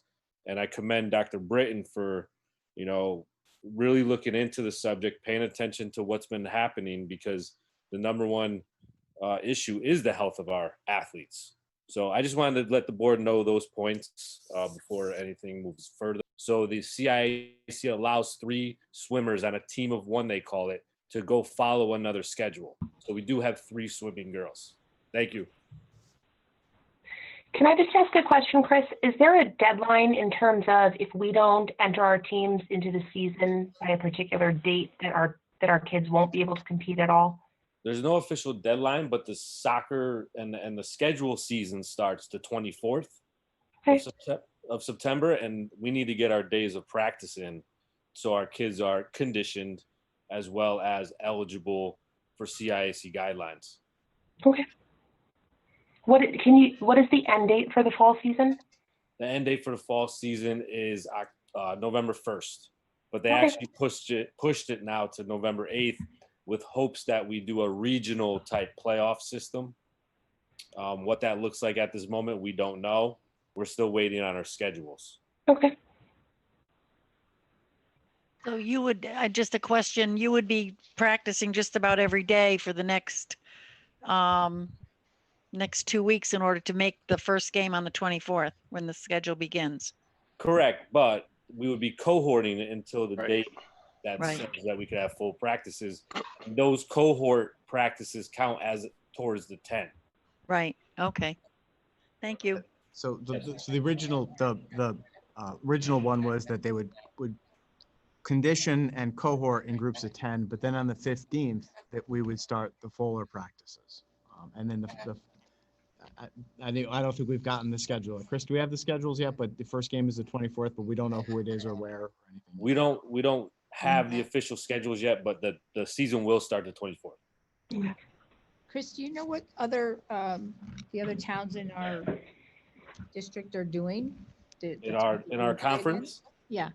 I am aware of 2 schools that are in the same situation, and in regards to football, other schools have started practices, implementing the social distancing with those lower risk sports of cross country and soccer in that category that DPH and CIAC has put them in. But there are 2 other schools in our conference that have some issue with football going off at the moment. I don't know the results of those yet. And I was just contacted by one that they're thinking about doing the same. But Cromwell is a go. It's over on their end. since we go with Cromwell, if they don't have our team, are they gonna have enough to support a team? So they would not have enough to have a full varsity team. But if it went to a 7-versus-7 passing type league, they would be able to have enough individuals to make that survive. But as far as a full team, no. Okay. And in my opinion, I don't see us getting to a full. I don't see us getting to that point with high school football. You don't see us getting to the point where they move to a 7x7. No, a full squad. Okay. I just that's my personal opinion, and I shouldn't throw that out there, but I don't think that, I think that we're gonna, there's gonna be some instances where we're gonna have to take a step back in sports like that, the high risk sports. That's just my personal opinion. So, does the board feel comfortable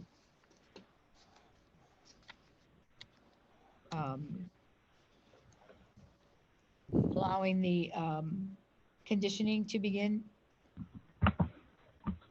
for soccer? Yeah, I think And there, cross-country? if we kind Well, of, we have a motion on the table, right? I don't know if we do or not, quite honestly. Well, I think we did. We had a first and a second for the swimming and the football at this point to accept those first two recommendations.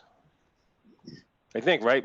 Knife first, and Meg, you seconded I that? did, yeah, Yeah. for swimming and football. Just for the first two bullet points that we would accept, that the motion was for the board to accept the recommendations of the superintendent in regards to bullet points on well, it's bullet point 1 and 4. 1 and 4. 1 and 4 on swimming and football. If we could make that, maybe that would help. Okay, let's move the question. All in favor of accepting those two recommendations? Aye. Aye. Aye. Aye. To be unanimous. Okay, so I'll clarify that yes was not to have football and not to have the swim. Accept your recommendation. Thank To you. accept the recommendations, right? But can I just add that I hope that we will make sure that that as we're arranging, conditioning, and strengthening trainings and practices for the fall, that we include something for those students, athletes as well. Well, let's talk then about, I think that might be a good segue to talk about what is bullet point 3, which is allowing, as of now, us to begin conditioning with athletes, and it's in preparation for a full start of September 15th. Teams, it shouldn't say will, it should say may, or will if it's approved, begin preseason conditioning at the middle and high school in a manner that aligns with expectations outlined by the Department of Public Health. These recommendations include cohorting students of 10, all activities conducted outdoors only, face covering, social distancing, and all other mitigation strategies outlined in the CIAC guidelines. So if we did that, then we could allow in cohorts of 10 with those conditions that to happen potentially. I'd have to work with Chris about that. We would need to pull that together. But if we have your blessing to start working with our students under those conditions, then yes, we could potentially offer something to our football players who are displaced. Charles, I'm wondering about that. Would, in the spirit of trying to retain cohorts that we currently have already in the high school, would these strength and conditionings, would it be the same for all teams? Like, could we have cross-country kids training with soccer kids and they're in the same cohort? Or I recognize that different sports have different needs in terms of what they need athletically, but what are we talking if we're saying cohorts of 10? And what does that do in terms of like man hours, in terms of coaching staff? Yeah, so that's a great question, and Chris can give you the details, but I'll point out a couple of things to start there. The high school is not cohorting, right? They're unlike grades K through 8. The high school students are still intermingling with each other throughout the day.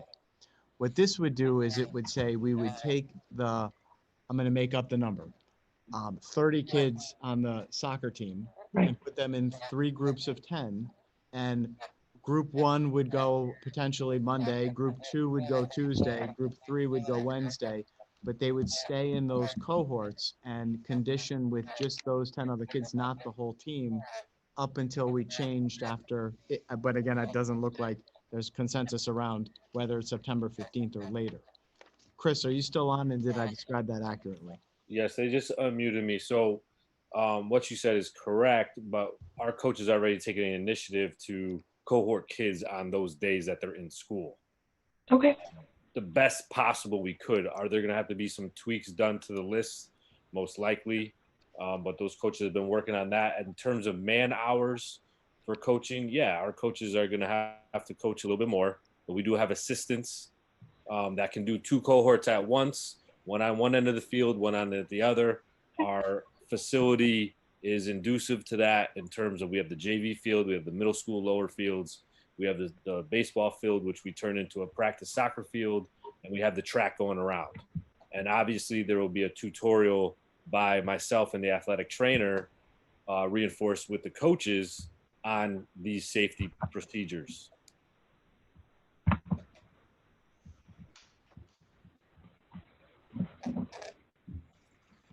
So are you looking for a motion? I would be, my recommendation is in bullet 3 that starting tomorrow, we allow our soccer players and our cross-country teams to begin training in cohorts of 10 with all activities outdoor, following CIAC and socialization, social distancing, face coverings, and other mitigation strategies.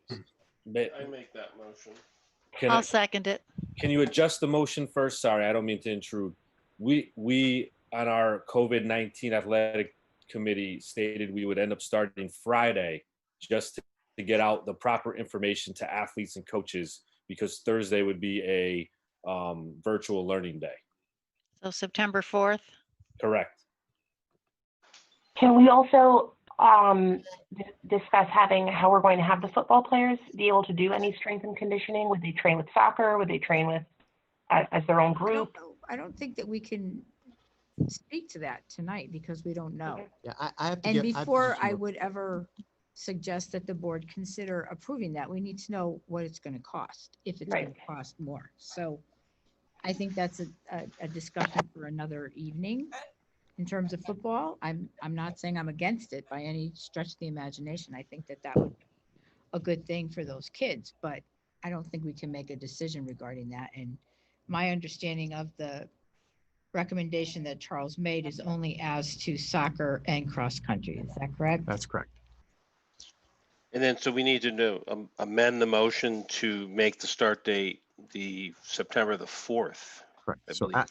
as of September 4th. As of September 4th. The conditioning could move forward for, as outlined in the CDC. CIC, correct. Practices and along with your recommendation that we would start on September 4th. Correct. For a second. I'll second it. Okay, all in favor? Aye. Okay, it's Thank you. unanimous. That's very helpful. Thank you. Good. I know Chris and our athletes are delighted to hear that. So it sounds like the big one here, the sticking point is whether September 15th is too soon to begin potentially having full teams begin practicing and or beginning putting kids on buses and sending them to games. It did sound like from Chris that the first game wouldn't be until September 24th. But what the recommendation was that I brought forward was that on September 15th, we could begin full practices in order to get our kids operating as a team and prepared to compete. Is there a consensus about a date beyond September 15th, or would you just like to talk about that on September 15th at our next board meeting? We talk about it on the 15th. We could table this recommendation until the 15th, and at that time, Chris and I may have a better sense of the schedule and be able to provide more specific information. Would it, I guess, would it be helpful to have a motion or to to go in the direction of saying, yes, we're approving the 15th for full teams to start to practice together, but we're not, as part of that, approving the going off on the buses to the games yet. That would be what we decide on the 15th. So people could kind of plan and say, yeah, okay, we want to have people be able to start their team practices on the 15th, and they could look forward to that and plan in that way. And it would only change if the circumstances on the ground change and the circumstances and the numbers change. I'm comfortable with that. Yeah, I support that, with the caveat that we continue practicing social distancing and face covering, something like that. I also recall that I believe the CIAC had said that some of the tournaments or the games, that there would be no spectators, that the teams would meet to play on the field, but there would not be any spectators allowed to be watching. That's accurate. Right. So that would also, I would want to make sure that that was true, that which kind of takes the fun out of playing, but under the circumstances, it keeps everybody safer, so that the only people meeting are the athletes at that point with the coaches. Right. And Chris, that has been a subject of a lot of conversation, but the last conversation I heard was that there would not be spectators. The CIAC highly recommends no spectators at any athletic event. Right. Oh, so even cross country and stuff like that in the outdoor. Yes. Yeah, nothing. Yeah. But I just think it's so important that the students get to go out there and compete, regardless of whether they're being wide. They're setting personal records. They're doing that sort of hard work. That doesn't mean that we can't have discussions as we keep watching the numbers. Yeah. Right. To open up for upperclassmen, parents, senior night, do special things like that, because we want to try and provide. Those conversations can happen once we keep an eye on that. So we don't want to deter people totally and have them hang their heads totally, because we want to provide the best experience possible. So let me summarize where I think we are and we're going to get to. It sounds like we have your blessing and thank you to begin conditioning with our students under the guidelines that we've set forth starting September 4th. We have another board meeting on the 15th that will give us the time to see how it goes. Let me come back to you on the 15th with Chris, and we'll make another recommendation about whether it's on the 16th or the 24th, or a date to be determined in the future based on how well things go over the next 2 weeks. And at that point, our decision will be about full team practices and a schedule for the fall season that includes the senior nights and everything else. I think we can wait till the 15th to make that decision. I think we can communicate to our coaches and athletes that they can start conditioning now in the groups of 10. And on the 15th, we'll know more about what the rest of the season looks like in terms of scrimmages, games, and full practices. Sounds good. Do we need a motion for that, or that's just? I think we're good. We just table that, and then we'll pick it up next time, and that's great. Yeah. Okay. Are there any committee reports? Curriculum? No, and I'm curious if Eric is still on. Is the curriculum meeting tomorrow? I don't see that he's still here. Okay, I'll just shoot him an email. He is still there. I'll ask Eric to send you an email. Thank you. Policy, we've already basically Covered that. Personnel will be discussing that in executive session. Building and grounds.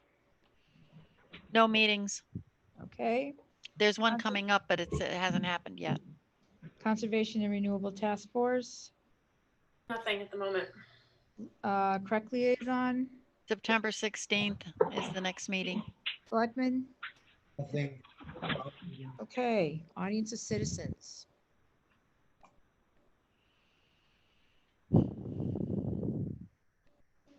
It looks like we have a few from Hannah and Owen Brunk. I think it was Alyssa Brunk up first.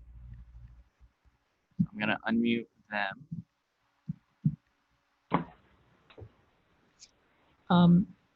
Those of you addressing the board, we need to have your address for the record. And we're happy to listen to your comments about anything that you'd like to inform the board. Hello? Hello, Hi, can I have your name and address, please? name is Alyssa and Earl Brunk, address 12 Wildwood Road, Portland. Thank you. I would like to discuss further how we're making a decision to allow some schools to start practicing, but we're singling out football and swimming. I'm curious as why, what the reasoning is behind that.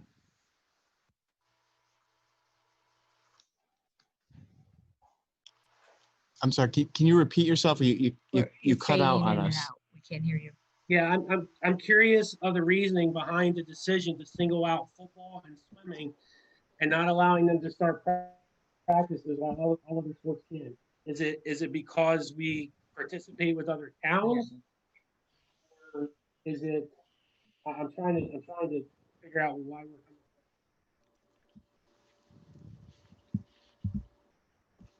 Mr. Brunk, I'm sorry, your microphone might not be working so well. We heard the beginning of it, but we didn't hear the end of your comment.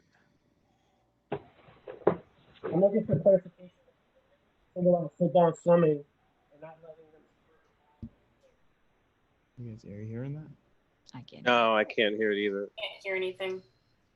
He's asking about the rationale of why football is being singled out. Yeah. And I think he was also asking about, does it have to do with us doing the co-op with other towns? Okay.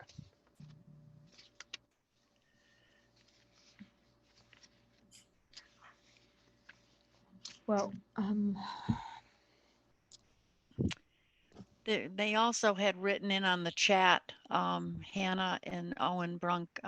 Apparently their son was the first all-state football player in the history of the Portland High School. Yeah. He's entering his junior year. They mentioned football players must condition for 2 weeks without equipment before they're allowed contact practicing. Not allowing them or making them wait until 9:15 will put kids from Portland weeks behind. This decision by the board is devastating to their student and the family, is what they're saying.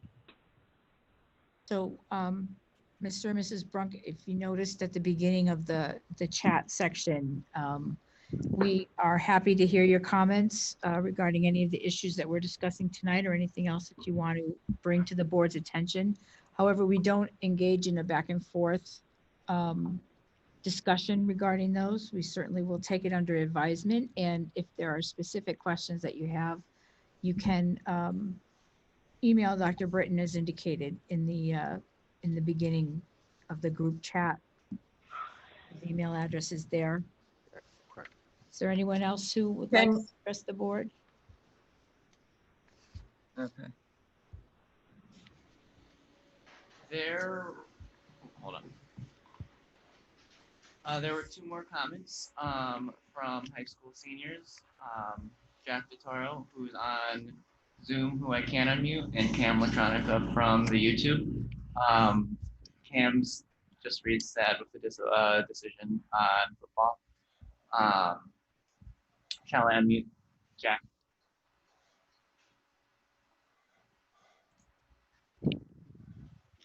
Yes.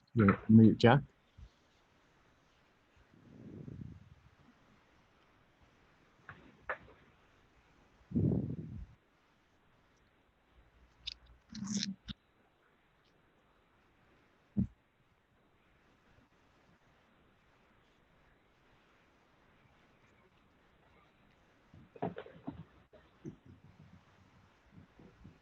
And those were the only two we had. Okay. Okay. Thank you. All right. Any Board of Ed member comments? Other than it's 10:31. Yeah. I just want to mention that Holly Russo discovered that some of us weren't getting some of the messages in School Messenger because we were not identified in a group. If you would, so she's taken care of that for us. Because some of you are parents and you get the messages because you are in School Messenger.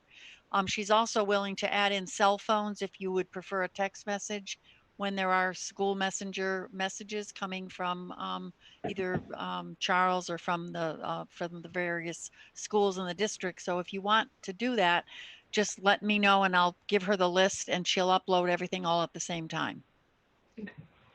Thank you, Meg. You're welcome.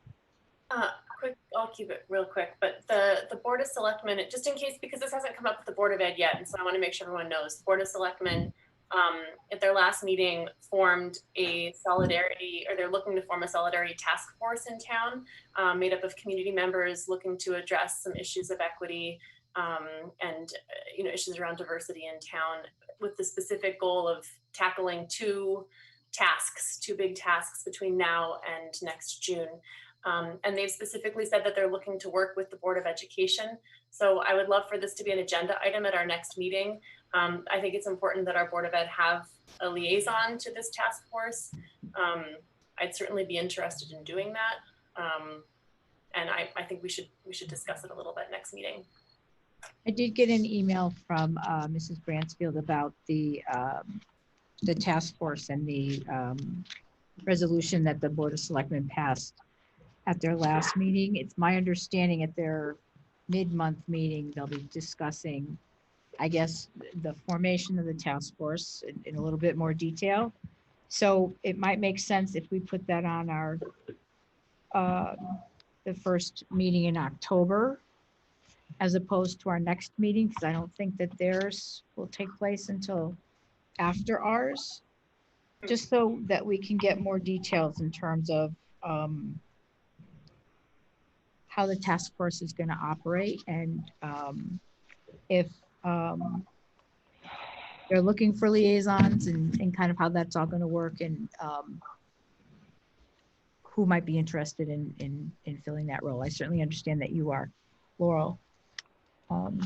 So why don't we put that on our agenda the first October meeting, and we'll get more details from the Board of Selectmen at that point.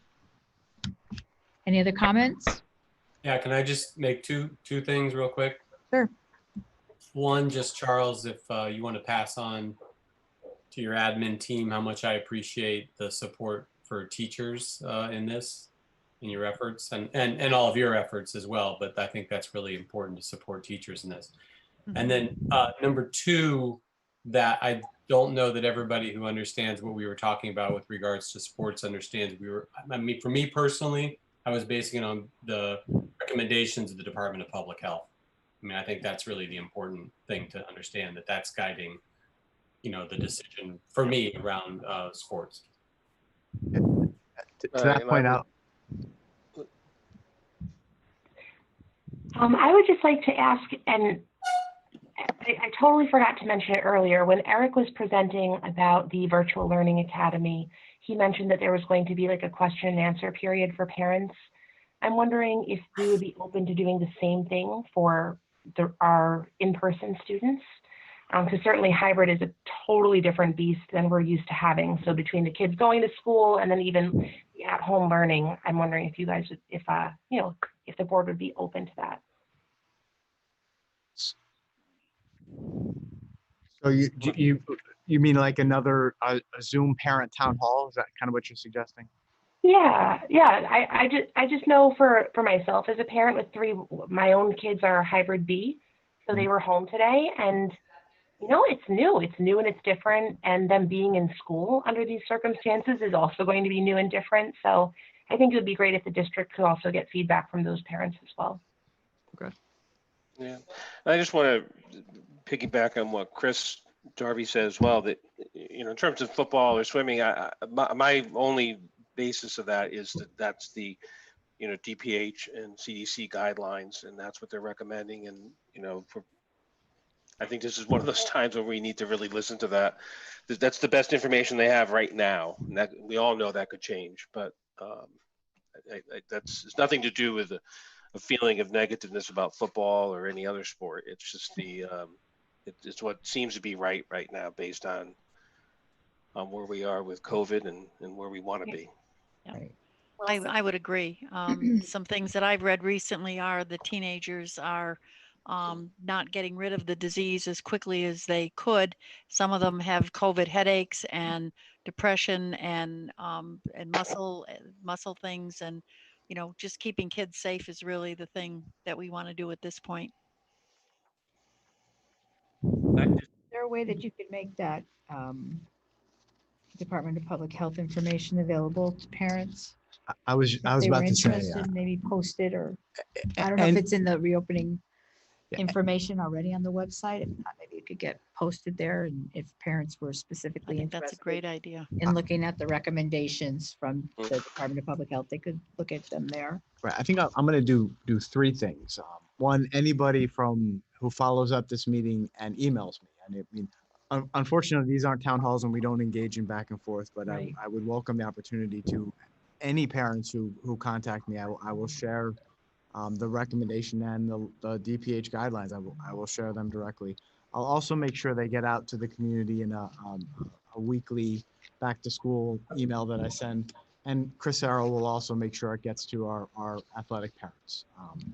And I will say, that part of the complication and part of what makes this so confusing is, the CIAC, God love them, has said something different than the Department of Public Health and put superintendents in a very uncomfortable position. And you're right, it is my position, and it sounds like your position too, that we have to defer to the people with the right credentials. And in this case, that is the Department of Public Health, not the CIAC.